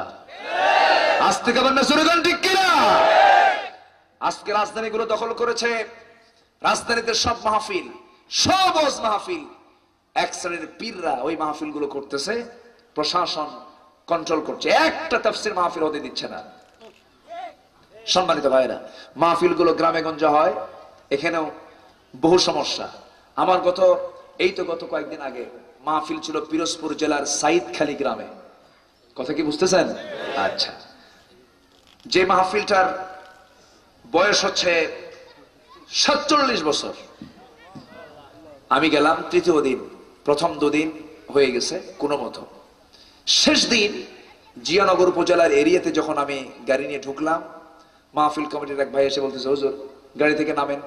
নামলাম, রিক্সায় চড়েন, চললাম, নামেন, নামলাম, ভ্যানে চড়েন, চললাম, নামেন, নামলাম, হোন্ডায় চড়েন, চললাম, হুজুর নামেন, নামলাম, হুজুর টুপি খুলেন। আমার কথা কি বুঝতেছেন? টুপিও খুললাম। মাহফিলে গেলাম, গ্রামে গেলাম, যে গ্রামে জন্ম নিয়েছেন জগৎ নন্দিত মুফাসসিরে কোরআন। তো ওনার আব্বা আম্মার কবর জিয়ারা করলাম, ইউসুফ সাইদি রহমতুল্লাহ আলাইহি। ওনার মার কবর জিয়ারা করলাম, ওনার বাড়ি দেখলাম। সেদিন আমার মাহফিলের শ্রোতা ছিলেন মুফাসসিরে কোরআনের সহধর্মিনী স্ত্রী, সেদিন মাহফিলে উপস্থিত ছিলেন। তো ওনার সঙ্গে কথা বললাম। তো বলতে বলতে হঠাৎ করে বলতেছে, বাবাজি শোনো, ওয়াজ করবা কিন্তু নিষেধ আছে, তোমার চাচার নামে কোনো দোয়া করা যাবে না। ওনার নামে দোয়া করলে মাহফিলে গন্ডগোল সৃষ্টি হবে, দোয়া যেন না হয় দরকার নাই। তুমি যখন সুর দিয়ে ওয়াজ করবে, তোমার সুরই ভেসে উঠবে, তোমার সুরই প্রমাণ করবে তার নামে দোয়া হয়ে যাচ্ছে। এরপর মাহফিলে উঠলাম। মাহফিলে উঠে দেখি ডান পাশে ওসি সাহেব, বাম পাশে মুক্তিযোদ্ধার কমান্ডার কিরামুন কাতিবিন ওয়াজ করে। আমার কথা কি বুঝতেছেন? এটার নাম কি স্বাধীনতা? এটার নাম স্বাধীনতা? এদেশের স্বাধীনতার স্থপতি বঙ্গবন্ধু শেখ মুজিবুর রহমান, তিনি নির্যাতিত ছিলেন, জেল কেটেছেন, হামলা মামলা বরণ করেছেন। এটা স্বাধীন দেশ তিনি চেয়েছিলেন, স্বাধীন দেশ হয়েছে বটে, কিন্তু ওনার মনটা শেষ পর্যন্ত উনি ভালো রাখতে পারেননি। রাগের ঠেলায় বলেছিলেন, সব চাটার দল চারটে সুট্টে খাইয়া ফেলায় দেয়, আমার গরিব জনগণ পায় না। বলেন নাই? উনি বলেন নাই? রাগ করে বলেছেন, আমার ডানে চোর, বামে চোর, সামনে চোর, পিছনে চোর, মানে ওনার দলের সবগুলো চোর। এটা আমার কথা নয়, নেতা নিজে বলছে। আজ থেকে মানে জনগণ ঠিক কিনা? সেই চুরি কি এখনো বন্ধ হয়েছে? আজ থেকে মানে বন্ধ হয়েছে? চুরির মাত্রা এত বাড়ছে যে ব্যাংক পর্যন্ত লুটপাট। এটা আমার কথা নয়, নেতা বলে গেছেন। আমি কি বলবো ভাই, একটু হোমিও ডোজ মেরে দিলাম, বুঝে নেন। সম্মানিত ভাইয়েরা, কষ্ট হচ্ছে আপনাদের? কষ্ট হচ্ছে? সবার আগে স্বাধীনতার ঘোষণা, স্বাধীনতার আগে, সকল স্বাধীনতা নিশ্চিত করার আগে জনগণকে দিতে হবে কথা বলার স্বাধীনতা। গণতান্ত্রিক সরকারের বৈশিষ্ট্য হলো কখনো জনগণ কিন্তু সরকারের পক্ষে কথা বলে না। সরকার যে চালাবে জনগণ তার ভুলটা ধরবে, কি ঠিক কিনা বলেন? এটা তো গণতান্ত্রিক অধিকার। এটা সরকার দেশ চালাবে, জনগণ ভুল ধরবে যে আপনি এই ভুলটা করলেন। ভুল ধরবেন সন্ত্রাসী, ভুল ধরবেন জঙ্গি, ভুল ধরবেন মৌলবাদী। এটা কোন কথা? এটা কোন কালচার? এটা না। আমরা যদি দেশকে ভালোবাসি, আমরা অবশ্যই গণতান্ত্রিক চর্চা যদি করি, বৃহত্তর মানসিকতা নিয়ে এই চর্চা করতে হবে। এই সমস্ত হিংসাত্মক যন্ত্রণাবাদ দিয়ে আসুন ভ্রাতৃত্বের বন্ধনে আবদ্ধ হই। কে বলছেন? আসতে বলবেন না। কে বলছেন? আল্লাহ বলছেন। আজকে তারা বলুক, বৃহত্তর দল যেগুলো আছে তারা বলুক, আজকেই বলুক, আমরা সকল আইনকে প্রত্যাখ্যান করে আমরা আল্লাহর আইন চাই। আমরা সবাই মিলে সেই দলে যোগদান করব। সাহস আছে ওদের? সেই সাহস আছে? চুরি করবে কে? সুদ খাবে কে? মদের বোতল নিয়ে বসে থাকবে কে? রাত্রেবেলা জিনার কাজ করবে কে? আস্তে কেমন ঠিক কিনা? জেনা করো তোমরা, আর ধর্ষণের মামলা দাও আলেমদের বিরুদ্ধে। শয়তানও রাগ করে আছে। শয়তান কয় আমিও রাগ করি, কিন্তু তোদের উপর বেশি রাগ করি। আশ্চর্য কথা। সম্মানিত ভাইয়েরা, নাস্তিকদের আজকে খুব দাম। নাস্তিকদের পেছনে কত মহড়া, এবং নাস্তিকরা এখন জামাইও হচ্ছে। কি ঠিক কিনা? এখন আস্তে কেমন ঠিক কিনা? নাস্তিকরা এখন আন্দোলন করতে করতে শেষ পর্যন্ত জামাই বানায় নিচ্ছে। বাবা খুব সুন্দর, সে চেহারাটা কি একদম কুত্তার মতো। কি ঠিক কিনা? ঠিক কিনা? ঠিক কিনা? সম্মানিত ভাইয়েরা, একটু কান লাগান। আমরা বিশ্বাস করেছি আল্লাহকে দেখে না, না দেখে? না দেখে। আবু হানিফা রাহমাতুল্লাহ আলাইহিকে প্রশ্ন করা হলো কয়টা? তখন তার বয়স কয় বছর? 13 বছর। তিনি সম্মেলন কেন্দ্রে চলে গেলেন, বললেন তোমরা যে 5টা প্রশ্ন করেছ, এই 5টা প্রশ্নের জবাব আমি একটা একটা করে দিয়ে দেব। সবে আশ্চর্য হয়ে গেল, কারণ হিকমত আল্লাহ পাক যাকে ইচ্ছা তাকে দেন। ইউতিল হিকমাতা মাইয়াশা। আল্লাহ পাক সবাইকে হিকমতের জ্ঞানটা দেন না। আল্লাহ পাক যাকে নির্বাচিত করেন তাকে দিয়ে দেন। মাইয়িরিদিল্লাহু বিহি খায়রান ইফাক্কিহু ফিদ্দিন। আল্লাহ পাক যাকে চান তাকে দ্বীনের সঠিক জ্ঞানটা দিয়ে দেন। শুধু জ্ঞান অর্জন করলে হয় না, সঠিক জ্ঞানের দরকার আছে না নাই বলেন? সঠিক জ্ঞান কে দেন? আসতে বলবেন না কে দেন? বুখারী পড়ায়, মুসলিম পড়ায়, তিরমিজি পড়ায়, আবু দাউদ পড়ায়, নাসাই পড়ায়, ইবনে মাজাহ পড়ায়, সব পড়ায়, কিন্তু ইসলাম বোঝে না। আছে না? আছে এরকম কিছু গবর আছে না? গবর আছে না?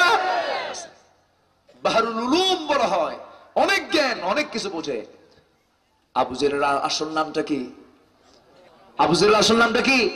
আবুল হাকাম, জ্ঞানের পিতা। সব জানতো সে। কোরআন জানতো না? জানতো। কোরআনের বিরোধিতা করার জন্য কোরআন জানার দরকার আছে না নাই? আজ থেকে আছে না নাই? রাসূল তেলাওয়াত করে, আবু জেহেল কোরআন শোনে রাত্রে বেলা। আল্লাহু আকবার। কোরআনের মজা আছে না নাই? আবু জেহেল সব জানতো, কোরআন জানতো, বুঝতো, কারণ তার ভাষা কি? আরবি। কোরআনের ভাষা কি? আরবি। সব বুঝতো, সব জানতো। ভুল ধরার জন্য তো বুঝতে হবে, ভুল ধরার জন্য বুঝতে হবে না। কিন্তু আমার দেশের নেতাগুলো যারা ইসলাম বিরোধী, তারা কোরআনও বোঝে না। লাকুম দীনুকুম ওয়ালিয়া দিন, বুখারী শরীফের 40 পারা। বুঝলেন? এত কোরআন বোঝে, আবার বলে আমরা কি কোরআন বুঝি না, আমরা কি ইসলাম বুঝি না। ওরা বোঝে ওই কানার মতো। এক কানা গেছে মসজিদে নামাজ পড়তে, নামাজ পড়তে পড়তে নামাজ পড়বে, নামাজের সময় হয়ে গেছে। তো ইমাম সাহেবের সঙ্গে কথা বলতে বলতে বাকবিতণ্ডা হয়েছে, খুব ঝগড়া, চরম ঝগড়ার এক পর্যায়ে নামাজের সময় হয়ে গেছে। ইমাম সাহেব নামাজে দাঁড়ায়া, মুসল্লি তো কানা, নামাজের মধ্যে এমন একটা আয়াত বলছে যে আয়াতের অংশ হলো ওয়াকানা মিনাল কাফিরিন। কানা মনে মনে কি ব্যাপার, গন্ডগোল হলো কিছুক্ষণ আগে, আর ফতুয়া জারি হলো নামাজের মধ্যে। ওয়াকানা মিনাল কাফিরিন, আমি কানা কাফের। আমার কথা কি বুঝতেছে? এখন চরম রাগ, খেপে গেছে, রেগে গেছে, কিছু আর বলে নাই। যারা একটু অঙ্গহানি হয় তাদের রাগ কম হয় না বেশি হয়? বেশি হয়। তো পরে রাত্রে আবার নামাজ পড়তে আসছে, এদিকে ইমাম যে তার আবার একটা পা খাটো, মানে ন্যাংরা গোছের, নামাজ পড়তে আসছে মসজিদে। ইমাম সাহেব তো আবার দেখবেন যে যাদের পছন্দের সূরা থাকে, ইমাম সাহেবদের যেটা পছন্দের সূরা, তারা ঘন ঘন সেই সূরাটাই পড়ে। যারা নিয়মিত একটা মসজিদের মুসল্লি, নিয়মিত যদি নামাজ পড়ে 5 ওয়াক্ত, ইমাম সাহেব যে সূরাগুলো পড়ে শুনতে শুনতে মুখস্থ হয়ে যায়। তো তো পছন্দের সূরা ওই আগের রাতে যে সূরা পড়ছে ওই রাতে ওই সূরাই পড়ছে। যখন বলছে ওয়াকানা মিনাল কাফিরিন, ইমাম সাহেবের আবার একটা পা খাটো ন্যাংরা গোছে, যখন বলছে ওয়াকানা মিনাল কাফিরিন কানার আর সহ্য হয় নাই। নামাজের মধ্যে উল্টো ফতুয়া, ও ল্যাংরানা মিনাল ফাসিকিন। আমার কথা কি বুঝতেছে? কামি কানা যদি কাফের হইতো, ন্যাংরা হলে ফাসিক। তো ওরা কোরআন বোঝে কানার মতো, কি ঠিক কিনা? কোরআন বোঝে না, দিন বোঝে না, এই জন্য মুখ থেকে যা আসে ওই জাতীয় কথাগুলো তারা বলে ফেলে। সম্মানিত ভাইয়েরা, আবু জাহেল কিন্তু বাতিল নেতৃত্বের জন্য উপযুক্ত ছিল। বাতিল নেতৃত্ব দেওয়ার জন্য যে যোগ্যতার দরকার আবু জাহেলের ছিল। রাসূল যখন মেরাজ ইসরা কি বলে হিজরত করলেন, হিজরতের রাতে রাসূল ঘরের মধ্যে কাকে রেখে দিয়েছিলেন? কাকে রাখছিলেন? আলীকে রেখেছিলেন। তো রাতের বেলা রাসূল বের হয়ে গেলেন, এরপরে আবু জেহেলের সন্ত্রাসী গ্রুপ, সন্ত্রাসী গুন্ডা বাহিনী ঢুকে গেছে ভিতরে। ভিতরে ঢুকে কাকে দেখলো? আলীকে দেখলো। আলীকে দেখে বলতেছে, আলী আইনা মুহাম্মদ, মুহাম্মদ কোথায়? হযরত আলী আবার দেখেন কি চালাক, তিনি মুস্কে হাসি মেরে বলেন, এই আমারে প্রশ্ন করিস কেন? তোদের সামনে দিয়ে তো গেল। কথা বুঝতেছেন কি? কথা বুঝতেছেন? উনি যদি বলতেন আমি জানি না, জানিস না কে, কথাটা কিন্তু এরকম হতো। উনি বললেন তোদের সামনে দিয়ে গেল, তোরা কি করলি? ওরাও তার কোনো কথা পাইল না, বলতেছে যে একে এখন হত্যা করতে হবে। কেন? আগে না তার অর্ডার নিয়ে আসে। আবু জেহেলকে কি বলতেছে, আবু জেহেল মুহাম্মদকে পাইনি, পাইছে আলীকে, আলীকে সাইজ করি। আবু জেহেল বলে, খবরদার, আলীকে মারতে গেলে গন্ডগোল হবে। আলী তো আমাদের মূল লক্ষ্য না, আলীকে মারবো তো আমাদের একটা কন্দল সৃষ্টি হবে। মাথা ঠান্ডা করো, আলীকে মাইরো না, রক্তপাত করো না। মুহাম্মদ এখনো যায় নাই, আশেপাশে আছে, খোঁজো। বুদ্ধি আছে না? নাই? কি গরম বুদ্ধি না ঠান্ডা বুদ্ধি? ঠান্ডা। আর গরম হলে পারে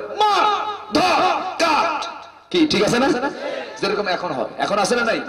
এখনকার জাহেলিয়াত আবু জেহেলকে হার মানিয়ে দিয়েছে। সেই জাহেলি যুগে একটা জাহেলি যুগের কোন ঘরে যদি কোন শত্রু মেহমান হয়ে যেত, শত্রুকে মাফ করে দিত, তাদের মেহমানদারিতা ছিল। সেই ন্যূনতম সেন্সটুকু আজকের সমাজে আছে? আসতে বলবেন আছে? অনেক লম্বা কথা, রাত হয়ে যাচ্ছে, শেষ করে দেব নাকি? প্রশ্ন কয়টা? কয়টা প্রশ্ন? এক নম্বর প্রশ্ন হলো, আল্লাহ এখন কি করতেছে? আল্লাহ এখন কি করে? আবু হানিফা রাহমাতুল্লাহ আলাইহি দেখে নিলেন প্রশ্নকারীকে, কিন্তু তিনি দেখলেন প্রশ্নকারী চেয়ারে বসা। আবু হানিফা রাহমাতুল্লাহ আলাইহি তিনি দাঁড়ানোর সামনে, তিনি বলছেন, প্রশ্ন আগে শুরু করো না, প্রশ্ন শুরু করার আগে আমার একটা প্রশ্ন আছে। কি প্রশ্ন? প্রশ্ন যে করে সে কি ছাত্র হয় না শিক্ষক হয়? ছাত্র হয়। আর প্রশ্নের যে জবাব দেয় সে কি হয়? শিক্ষক হয়ে যায়। আমি যদি উত্তর দিয়ে থাকি আমি হলাম শিক্ষকের কাতারে, তুমি যদি প্রশ্ন করে থাকো তুমি হলো ছাত্রের কাতারে। ছাত্র চেয়ারে বসে থাকবে আর শিক্ষক হয়ে সামনে দাঁড়ায় থাকবে, এটা তো মানায় না। যুক্তি আছে না নাই বলে? আস্তে করে যুক্তির আলোকে হেরে গেল। প্রশ্নকারী চেয়ার ছেড়ে দিয়ে বলল, ঠিক আছে আপনি বসেন। আবু হানিফা রাহমাতুল্লাহ আলাইহি বসে গেলেন। ছোট্ট বাচ্চা, মোস নাই, দাড়ি নাই, 1 লক্ষ হাদিস মুখস্থ করেছেন, 30 বার কোরআনের তিনি হাফেজ, চলন্ত কোরআন, চলন্ত হাদিস। বসে গেছেন। চেয়ারে বসা মাত্রই যখন প্রশ্ন করা হলো, বলা হচ্ছে আল্লাহ এখন কি কাজটা করলো, আল্লাহ এখন কি করতেছে, সঙ্গে সঙ্গে তিনি জবাব দিলেন, তোর মতো বেকুবকে কান ধরে চেয়ার থেকে নামায় আমার ওই চেয়ারে বসায় দিল। একটু আস্তে কোন সুবহানাল্লাহ, আরো জোরে সুবহানাল্লাহ। আল্লাহর কাছে কোনো অতীত আছে নাকি? আল্লাহর কাছে কোনো ভবিষ্যৎ আছে নাকি? আমাদের কাছে আছে। আমার আপনার অতীত ভবিষ্যৎ আছে, কিন্তু আমার আল্লাহর কাছে সব চলমান, সব প্রেজেন্ট, কোনো ফিউচার নাই, কোনো পাস্ট নাই। আল্লাহর কাছে সব প্রেজেন্ট, ভবিষ্যতের খবরও জানেন, অতীতের খবরও জানেন, সব জানেন। কে বলেন? আল্লাহ জানেন। এইরকম করে প্রশ্ন করা হলো।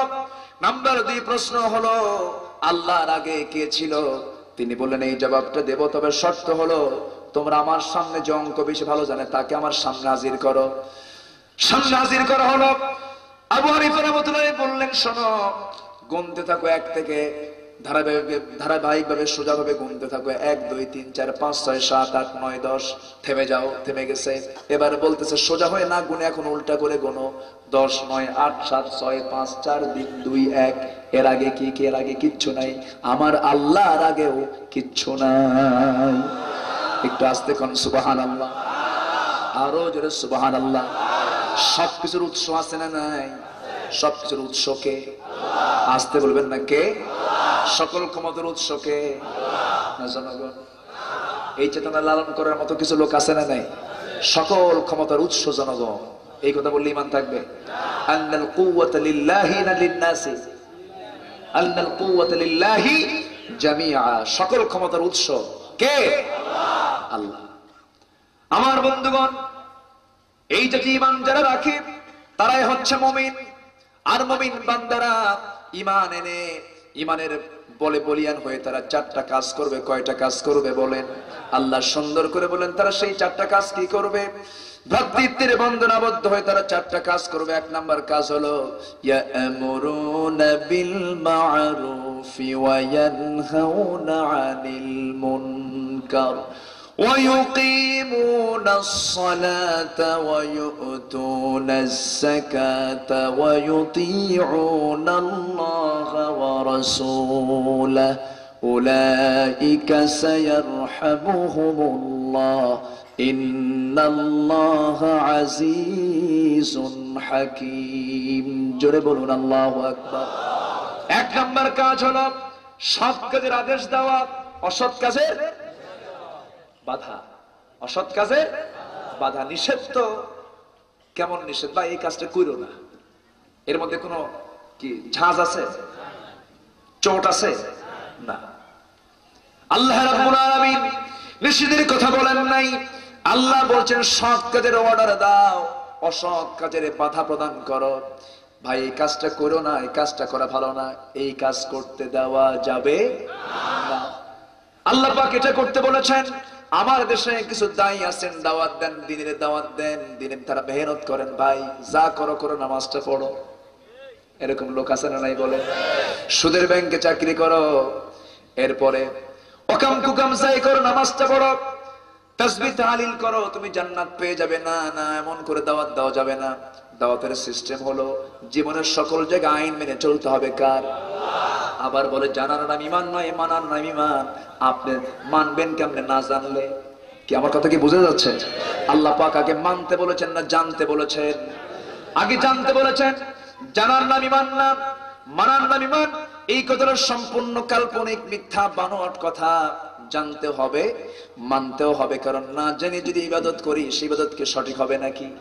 ইবাদত সঠিক হবে না। ইকরা বিসমি রাব্বিকাল্লাযী খালাক খালাকাল ইনসানা মিন আলাক ইকরা ওয়া রাব্বুকাল আকরাম। দেখছেন? ইকরা ইকরা ইকরা কতবার বলা হলো? আল্লাহু আকবার বলে পড়ো পড়ো পড়ো।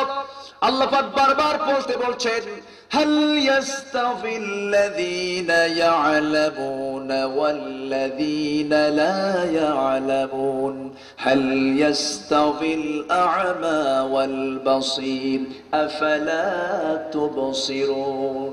কতবার আল্লাহ পাক বলছেন আফালা তা'কিলুন আফালা তুবসিরুন। তাহলে শিখতে বলছেন কে? শিক্ষিত আর মূর্খ এক হয়? শিক্ষিত আর মূর্খ এক হয়? এক মূর্খ আর শিক্ষিত দুজন বাহাস লাগছে। বাহাস কথায় না, ইশারায়। তো মূর্খের সামনে শিক্ষিত লোকটা একটা আঙ্গুল উঁচা করেছেন। আঙ্গুল উঁচা করলেন, মূর্খ লোকটা সঙ্গে সঙ্গে দুটো আঙ্গুল উঁচা করলো। শিক্ষিত লোকটা 5টা আঙ্গুল উঁচু করলেন, মূর্খ লোকটা একটা মুষ্টি পাকায় আর নাকের ডগায়, শিক্ষিতের নাকের ডগায় নিয়ে আসছে। এরপর শিক্ষিত লোকটা তার ব্যাগ থেকে একটা ডিম বের করে সামনে রেখে দিয়েছে, মূর্খ লোকটা তার ব্যাগ থেকে একটা পেঁয়াজ বের করে সামনে রেখে দিয়েছে। শিক্ষিতকে বলা হলো আপনি তার সঙ্গে বাহাস করে কি বুঝলেন? কি বলতেছে? বাহাস করে এটাই বুঝলাম আমি আর কত শিক্ষিত, আমার চেয়ে বেশি শিক্ষিত। কেমনে? আমি যখন একটা নখ উঁচা করলাম, বুঝাই দিলাম ইলাহা মাত্র একজন। সে 2 নখ উঁচা করে প্রমাণ করলো ইলাহা 2 হতে পারে না। সে আমার উত্তরটাকে বলিষ্ঠ করে দিয়েছে। আমি যখন 5টা আঙ্গুল উঁচু করলাম, ইসলামের বেনা 5টা, বুনিয়াল ইসলাম আলা খামসিন, সে আমার সামনে নাকের ডগায় ঘুষি মেরে বুঝাই দিচ্ছে যে 5টার বেশি যে 6টা বলবে তাকে ঘুষি মেরে তার নাক সোজা করে দেওয়া হবে। সে আমার উত্তরটাকে মজবুত করে দিল। আমি যখন একটা ডিম বের করে বুঝাই দিলাম পৃথিবীটা ডিমের মতো গোলাকার, সে একটা পেঁয়াজ বের করে বললো শুধু পৃথিবী ডিমের মতো না, আল্লাহ পাক পেঁজের মতো স্তরে স্তরে 7টা আসমান জমিন সৃষ্টি করেছেন। শিক্ষিতের ধারণা। আর মূর্খকে বলা হলো তুমি কি বুঝলা? কে বুঝলাম এটাই। সে যখন আমার সামনে 1 নখ উঁচু করছে, আমি ভাবছি ঠিক সে আমার 1 চোখ কানা করবে। আমি তখন সঙ্গে সঙ্গে 2 নখ বের করে বুঝাই দিলাম তুই তো আমার 1 চোখ কানা করবি, আমি তোর 2 চোখই কানা করবো। শিক্ষিতের ধারণার মূর্খের ধারণা কি এক? এরপর সে যখন আমার সামনে 5টা আঙ্গুল খাড়া করেছে, আমি ভাবলাম সে আমাকে চড় মারবে। আমি সঙ্গে সঙ্গে মুষ্টি একখান পাকায় বুঝা দিলাম, তুই তো আমার থাপ্পড় মারবি, আর আমি নাকে এমন ঘুষি মারবো রক্ত বের করে তোর জীবনই শেষ করে দেবে। এরপর সে যখন আমার সামনে একটা ডিম বের করলো, আমাকে অপমান বোধ হলো, আমার কাছে মনে হলো আমাকে অপমান করা হচ্ছে। তখন আমি পেঁয়াজ বের করে বুঝাই দিলাম, তোর ওই ডিমটারে আমার এই পেঁয়াজ দিয়ে ভাইজা বুঝা খাইয়া শেষ করে ফেলবে। এখন বিষয়টা হলো যে মূর্খের ধারণা আর জ্ঞানীর ধারণা কখনো সমান হতে পারে, সমান হতে পারে। আমরা শিখবো, জোরে বলি ইনশাআল্লাহ। আমরা জানবো, জোরে বলি ইনশাআল্লাহ। কোরআন শুনবো, শিখবো বেশি, কোরআন শুনবো বেশি, গান শুনবো। তাও গান শুনবে, গান শোনা যাবে। আমার দেশের পার্লামেন্টে এখন অনেক শিল্পীরা মাঝে মাঝে গানও গায়। এরপরে নায়িকা, গায়িকা, ক্রিকেটার, ফুটবলার, গীতিকার, সুরকার আছে না নাই? তাহলে দেখেন, তাহলে অভিনেতা, অভিনেত্রী, গীতিকার, সুরকার, ফুটবলার, ক্রিকেটার, নায়িকা, গায়িকা সবই আছে। আলেম আছে, হাফেজ আছে, কারি সাহেব আছে, নাই। তাহলে এটা ঘাটতি যারা রেখে দেয়, তারা কি আলেম হাফেজ চায়? আসতে তারা কি আলেম হাফেজ চায়? যদি চাইতো তাহলে তো থাকতো, নাই। সম্মানিত ভাইয়েরা, সম্মানিত বন্ধুগণ, আজকে ইসলামকে ধ্বংস করার একটা নীল নকশা সাজানো হচ্ছে। ইসলামকে কেউ ধ্বংস করতে পারবে না। ইসলাম কার? আসতে বলবেন, ইসলাম কার? শাহজালাল ইয়ামিনীর এই দেশে, শাহপরানের এই দেশে, শাহ মাকদুমের এই দেশে ইসলামকে নিয়ে যারা ষড়যন্ত্র করবে তারা ইতিহাস থেকে মুছে যাবে। জোরে বলি ইনশাআল্লাহ, আর জোরে বলি ইনশাআল্লাহ। সৎ কাজের আদেশ দেওয়া, অসৎ কাজের বাধা দেওয়া কে বলছেন? আল্লাহ বলছেন। আমার বন্ধুগণ, এই কাজটা আমার জন্য, আপনার জন্য ফরজ। এই কাজটা কি ফরজ? আল্লাহ পাক সুন্দর করে বলছেন, কুনতুম খায়রা উম্মাতিন উখরিজাত লিন-নাসি তা'মুরুনা বিল মা'রুফ ওয়া তানহাউনা 'আনিল মুনকার। জোরে বলুন আল্লাহু আকবার। তোমরা শ্রেষ্ঠ জাতি, মানুষের কল্যাণের জন্য তোমাদেরকে পৃথিবীতে পাঠানো হয়েছে। তোমরা কি করবে? সৎ কাজের আদেশ দেব, সৎ কাজের বাধা প্রদান করবে। কে বললেন? ওয়াল তাকুম মিনকুম উম্মাতুন ইয়াদউনা ইলাল খায়র ওয়া ইয়া'মুরুনা বিল মা'রুফি ওয়া ইয়ানহাউনা আনিল মুনকার।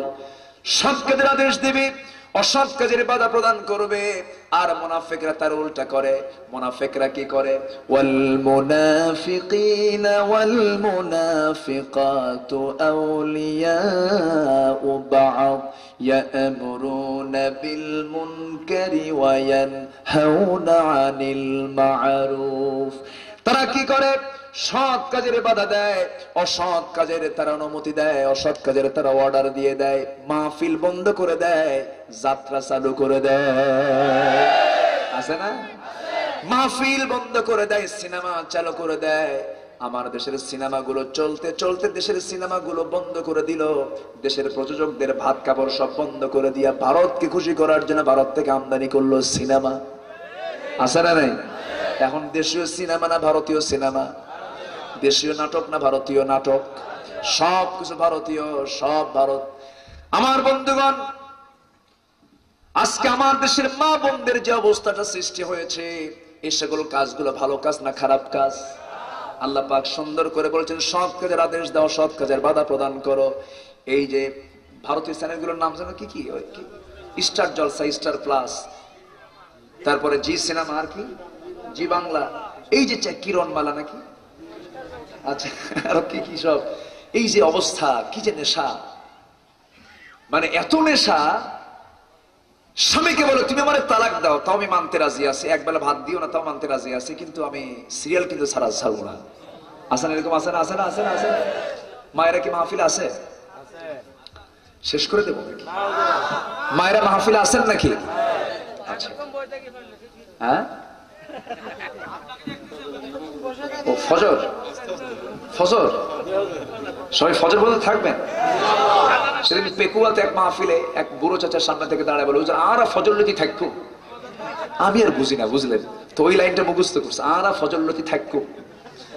আমার হলো না, হয়তো আপনাদের মতো তো হবে না, কেমন হবে? এটা মার পেট থেকে বের হতে হবে এলাকায়। মার পেট থেকে না বের হওয়া পর্যন্ত চিটাগাং কক্সবাজার ভাষা বলা সম্ভব না। যতই সে বুঝুক, আপনি ধরে ফেলবেন যে এটা চিটাগাং এর মাল না। মেড ইন চিটাগাং হতে হলে মার পেট থেকে হতে হবে। তাহলে চিটাগাং এর ভাষাটা যদি কেউ বলতে চায় একদম ন্যাচারালি আসতে হবে। তাছাড়া হাজার চেষ্টা করলেও তার ভিতরে অন্য একটা আঞ্চলিকতা তার মধ্যে ঢুকে যাবে। কি যে একটা নিয়ামত ভাষা, বলেন আলহামদুলিল্লাহ, জোরে বলেন আলহামদুলিল্লাহ। ভাষাগুলো কে দিয়েছেন? আসতে বলেন, ভাষাগুলো কে দিয়েছেন? আল্লাহ দিয়েছেন। আল্লাহ ভাষার মালিক। কত ভাষা, কত কথা, কত ভাষায় মানুষ কথা বলে, কত যে বিচিত্রতা, এটা গোটা পৃথিবী ঘুরলে বোঝা যায়। আর হজে গেলে আরো বেশি বোঝা যায়।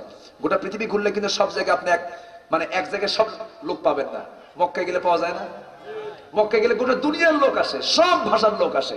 আল্লাহ বুঝাই দিচ্ছেন সব ভাষা দেখ আর আমার চিন। যেরকম সুবহানাল্লাহ, সব মানুষগুলো দেখ আর আমাকে চিনে। আমাকে চিনে নেই, আমি কত বড় মহান রব। যেরকম সুবহানাল্লাহ। সম্মানিত ভাইয়েরা, আল্লাহ পাক সৎ কাজের আদেশ দিতে বলছেন, অসৎ কাজের কি করতে বলছেন? বাধা। অসৎ কাজের বাধা। আমি চুরি করব না, কাউকে চুরি করতে দেব না। আমি ডাকাতি করব না, কাউকে ডাকাতি করতে দেব না। আমি সন্ত্রাসী করব না, কাউকে সন্ত্রাসী করতে। সন্ত্রাসী করলে হাত ভেঙে দেব, হাত ভেঙে দেব। এটা হচ্ছে দাওয়াতের মূল স্পিরিট। রাসূল এই জাতীয় দাওয়াত যখন দেওয়া শুরু করলেন, আবু জেহেল বলে, মুহাম্মদ, মদ আমার পানির চেয়ে প্রিয়, জিনা আমার বইয়ের চেয়ে প্রিয়, এরপর সুদ আমার সকল ব্যবসার চাইতে শ্রেষ্ঠ ব্যবসা। নাউজুবিল্লাহ বলে। এই তিনটা কি? এই তিনটা হালাল না হারাম? এই তিনটা হালাল না হারাম? আবু জেহেলের কাছে হালাল, প্রিয়। রাসূল বলেন এগুলো চলতে দেওয়া যাবে না। আবু জেহেল বলে, মুহাম্মদ, তুমি তো আমার বিরুদ্ধে লেগে গেলা। রাসূল বললেন, না, এই সমস্ত অন্যায় কাজে কে আমি সমর্থন করতে পারবো না। টক্কর লেগে গেল। রাসূল যদি বলতেন, আচ্ছা ঠিক আছে করো, নামাজও পড়ো, এরকম আছে না? এরকম আছে না? আল্লাহ খুশি থাক, শয়তানও বেজার না হোক। এই জাতীয় লোক আছে না? নাই? আছে। ব্যালেন্স করে করে এতগুলো গুনাহ করলাম, এতগুলো সওয়াব করলাম, প্লাস মাইনাস এরকম, আল্লাহ জান্নাত না দিয়ে যাবে কোথায়? এরকম কিছু লোক আছে না? নাই? আছে না? খারাপ কাজ যেটা যদি কেউ ইচ্ছা করে করে, তাকে যেতে হবে কোথায়? জাহান্নাম যেতে হবে। খারাপ কাজ বান্দা কখনো ইচ্ছা করে করতে পারে না। আমার বন্ধুগণ, সৎ কাজের আদেশ দিতে হবে, অসৎ কাজের বাধা দিতে হবে। আমার মা, শুধু পুরুষদের দায়িত্ব এটা নয়, আপনারও দায়িত্ব। এই জন্য আপনাকে সৎ কাজগুলো করতে হবে। সিনেমা দেখা যাবে না, বেপর্দায় থাকা যাবে না, পর্দায় থাকতে হবে। আজকে মাদের ভিতরে পর্দার পরিমাণ কমছে না বাড়ছে? বাড়ছে।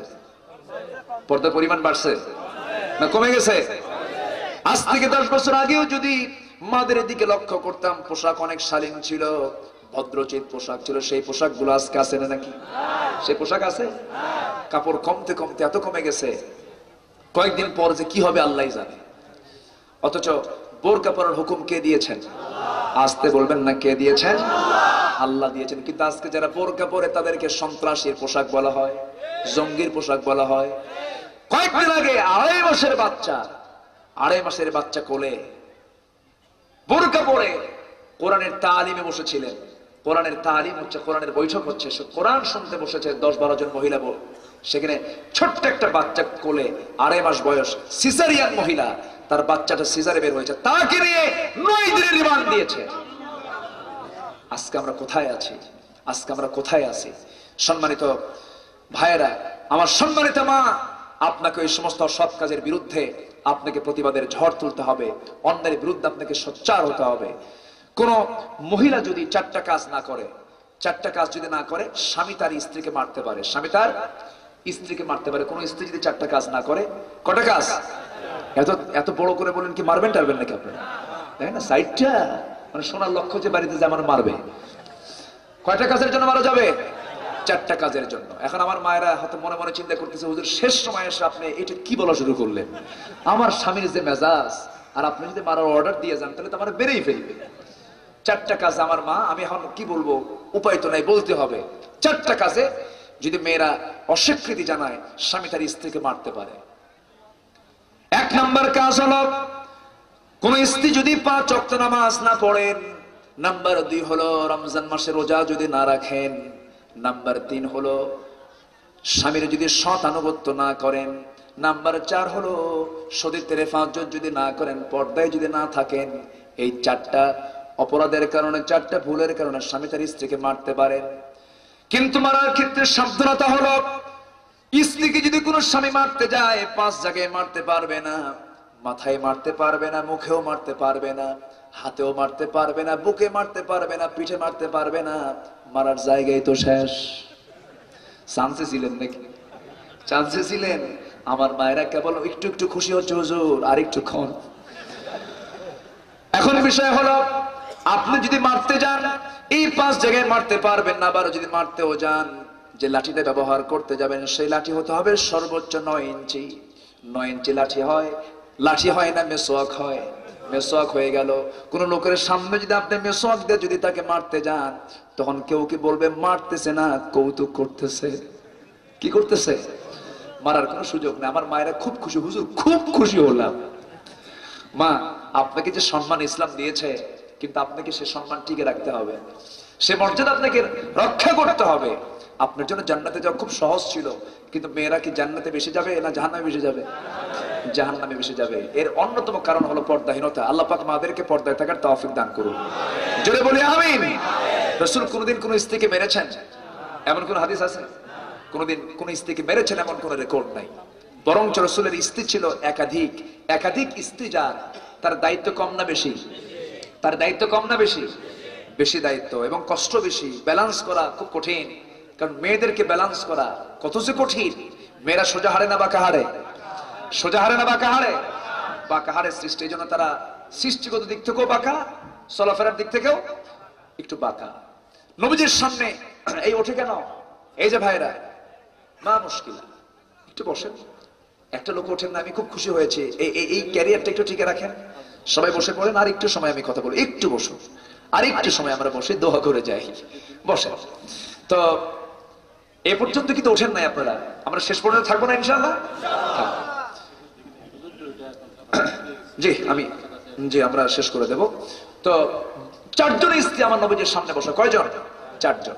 হঠাৎ করে হযরত আয়েশা বলতেছেন, ইয়া রাসূলুল্লাহ, আপনি 4 জনের মধ্যে কাকে আপনি সবচেয়ে বেশি ভালোবাসেন? প্রশ্ন কি সহজ না জটিল? সহজ না জটিল? জটিল প্রশ্ন।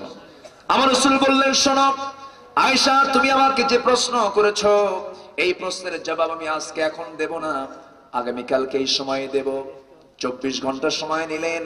এর মাঝে কি করলেন? হাতের মধ্যে কিছু খেজুর হাতের মধ্যে নিলেন। প্রথম স্ত্রী আয়েশার ঘরে গিয়ে বলছেন, আয়েশা, আমি তোমাকে 2টা খেজুর তোমাকে দিয়ে দিলাম।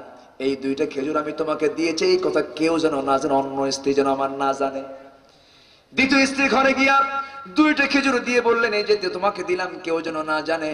তৃতীয় স্ত্রীর ঘরে গিয়ে একই কথা বললেন। চতুর্থ স্ত্রীর ঘরে গিয়ে বললেন, শোনো তোমাকে 2টা খেজুর দিলাম, এই কথা আমার কোন স্ত্রী যেন না জানে। আচ্ছা ঠিক আছে, কাউকে বলবো না। পরের দিন সকালবেলা 4 জন এক জায়গায় মিলে বলতেছে, ইয়া রাসূলুল্লাহ, আপনি বলতে চেয়েছেন আপনি কাকে সবচেয়ে বেশি ভালোবাসেন, আজকে আপনি বলতে চেয়েছেন, আপনি বলুন। রাসূল মুস্কি হাসি মেরে বলেন, শোনো আমি যাকে 2টা খেজুর দিয়েছি আমি তাকে সবচেয়ে বেশি ভালোবাসি। আমার কথা কি বুঝে আসতেছে? আমি যাকে 2টা খেজুর দিয়েছি আমি তাকে সবচেয়ে বেশি, মানে সবার ঘরে ঘরে 2টা করে উনি পৌঁছায় দিচ্ছেন, কিন্তু শর্ত কাউকে বলা যাবে না। জোরে কোন সুবহানাল্লাহ, আর জোরে কোন সুবহানাল্লাহ। চরিত্র কাকে বলে? যোগ্যতা কাকে বলে? কোন যোগ্যতা তার মধ্যে নেই? সব যোগ্যতা কে দিয়েছেন? আল্লাহ। আসতে বলবেন না, কে দিয়েছেন? আল্লাহ দিয়েছেন। এমন কোন মানুষ নাই তিনি কন্ট্রোল করতে পারতেন না, এমন আদর্শ ছিল তার, নিয়ন্ত্রণ করে ফেলতেন। ধৈর্যের পরিচয় দিয়ে সবাইকে নিয়ন্ত্রণ করে ফেলতেন। এমন কোন যোগ্যতা নাই যা তার মধ্যে ছিল না। নবীর সামনে 2 স্ত্রী বসা। এক স্ত্রী হঠাৎ করে রাসূলকে অভিযোগ দিয়ে বলছেন, হুজুর আপনি আমাকে কম দেন, ওকে বেশি দেন। রাসূল বলেন, শোনো আমি কি তোমার শুধু স্বামী না, একজন বিশ্ব নবী, তুমি কার বিরুদ্ধে অভিযোগ দাও? আমি ইনসাফ প্রতিষ্ঠার জন্য আসছি, দুজনকে সমান দিয়েছি। স্ত্রী বলে, হুজুর না, আপনি আমাকে কম দিয়েছেন না, আমি সমান দিয়েছি। না, আপনি আমাকে কম দিয়েছেন না, আমি সমান দিয়েছি।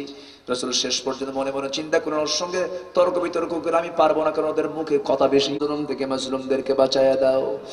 আয় আল্লাহ তাআলা, তোমার দরবারে ফরিয়াদ করি, কত চোর গুন্ডা বদমাশ মাস্তানরা প্রকাশ্যে ঘুরে বেড়ায়, আর কোরআনের পাখিরা কেমনে খাঁচায় বন্দী হয়ে থাকে রে আল্লাহ। মেহেরবানি করে আমাদের মাঝে ফিরে আসার তৌফিক তুমি আল্লাহ দিয়ে দাও।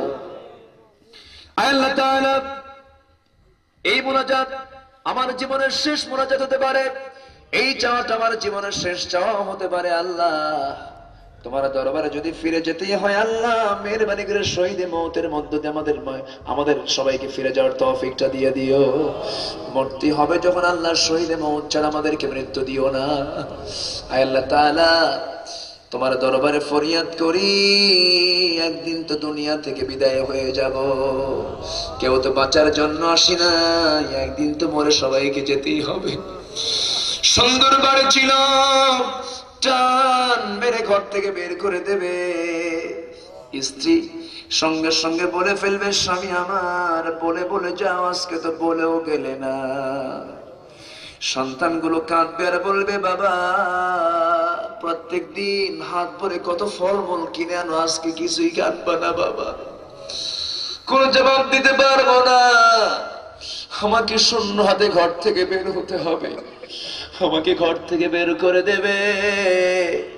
জীবনের শেষ গোসলটা হয়ে যাবে, জীবনের শেষ গোসলটা করাইয়া দিয়া আমাকে সেই জায়গা থেকে জানাজার প্রান্তরে হাজির করায় দেবে রে। কম দামি কাপড়ের কাপড়টা পরাইয়া দেবে, মাথায় বাঁধন পায়ে বাঁধন দিয়ে দেবে, বিদায় জানায় দিয়া আমাকে ধরে নিয়ে কবরস্থানে নিয়ে চলে যাবে, শোয়া দেবে রে, বাঁশ চাপা দেবে, মাটি চাপা দেবে, ওই যে বিদায় দিয়ে দেবে, আর কোনোদিন কেউ খোঁজ নিতে যাবে না রে। এই সময় তো সবার সামনে আছে আল্লাহ, ডান হাতে আমলনামা না আসা পর্যন্ত আমাদের কাউরে কবরে নিও না। আল্লাহ তোমার কাছে একটা ফরিয়াদ করি, এই বাংলার জমিনে তোমার কোরআনের রাজ কায়েম হয়েছে, এমন দৃশ্য দেখার তৌফিকটা দিয়ে দিও। তাকাব্বাল মিন্না ইন্নাকা আনতাস সামিউল আলিম ওয়া তুব আলাইনা ইন্নাকা আনতাত তাওয়াবুর রহিম। সুবহান রাব্বিকা রাব্বিল ইজ্জাতি আম্মা ইয়াসিফুন ওয়া সালামুন আলাল মুরসালিন ওয়ালহামদুলিল্লাহি রাব্বিল আলামিন। ওয়াজআল آخر كلمتنا عند الموت لا إله إلا الله محمد رسول الله। মাগো কোথায় গেলে আমাকে ছাড়িয়া, মাগো কোথায় গেলে আমাকে ছাড়িয়া, তোমাকে খুঁজিয়া বেড়াই, তোমাকে খুঁজিয়া বেড়াই, কান্দিয়া কান্দিয়া, মাগো কোথায় গেলে আমাকে ছাড়িয়া, মাগো কোথায় গেলে আমাকে ছাড়িয়া। আদর করে কোলে নিয়ে চুমু খেতে গালে, মঞ্জুরা তো শান্ত হতাম উঠে তোমার কোলে, সকল ব্যথা ভুলতাম তোমার, সকল ব্যথা ভুলতাম তোমার, বুকে মুখ লুকাইয়া, মাগো কোথায় গেলে আমাকে ছাড়িয়া, মাগো কোথায় গেলে আমাকে ছাড়িয়া। তোমার কথা মনে হলে কলিজা যাই জ্বলে, নিভে না কলিজার আগুন ঠান্ডা পানি দিলে, আমায় একা ফেলে গেলে, আমায় একা ফেলে গেলে, নাইলা ফিরিয়া, মাগো কোথায় গেলে আমাকে ছাড়িয়া, মাগো কোথায় গেলে আমাকে ছাড়িয়া। মনে কত চাই গো মা, ডাকি মামা বলে, সোনা মানিকে বলে আমায় কোলে নিবে তুলে, মনের আশা মনে রইল, মনের আশা মনে রইল, কে দিবে পুরাইয়া, মাগো কোথায় গেলে আমাকে ছাড়িয়া, মাগো কোথায় গেলে আমাকে ছাড়িয়া তোমার মতো দরদি আর কেউ নাই জগতে আসে না কেউ আমার মাথায় স্নেহের হাত বুলাতে চির এতিম কইরা আমায় চির এতিম কইরা আমায় গিয়েছো হারাইয়া মাগো কোথায় গেলে আমাকে ছাড়িয়া মাগো কোথায় গেলে আমাকে ছাড়িয়া দোয়া করি দয়ার সাগর তোমারই দরবারে কষ্ট দিও না মোর মাইরে অন্ধকার কবরে দয়া করে মাকে আমার দয়া করে মাকে আমার দাও জান্নাতি করি মাগো কোথায় গেলে আমাকে ছাড়িয়া মাগো কোথায় গেলে আমাকে ছাড়িয়া তোমাকে খুঁজিয়া বেড়াই তোমাকে খুঁজিয়া বেড়াই কান্দিয়া কান্দিয়া মাগো কোথায় গেলে আমাকে ছাড়িয়া মাগো কোথায় গেলে আমাকে ছাড়িয়া মাগো কোথায় গেলে আমাকে ছাড়িয়া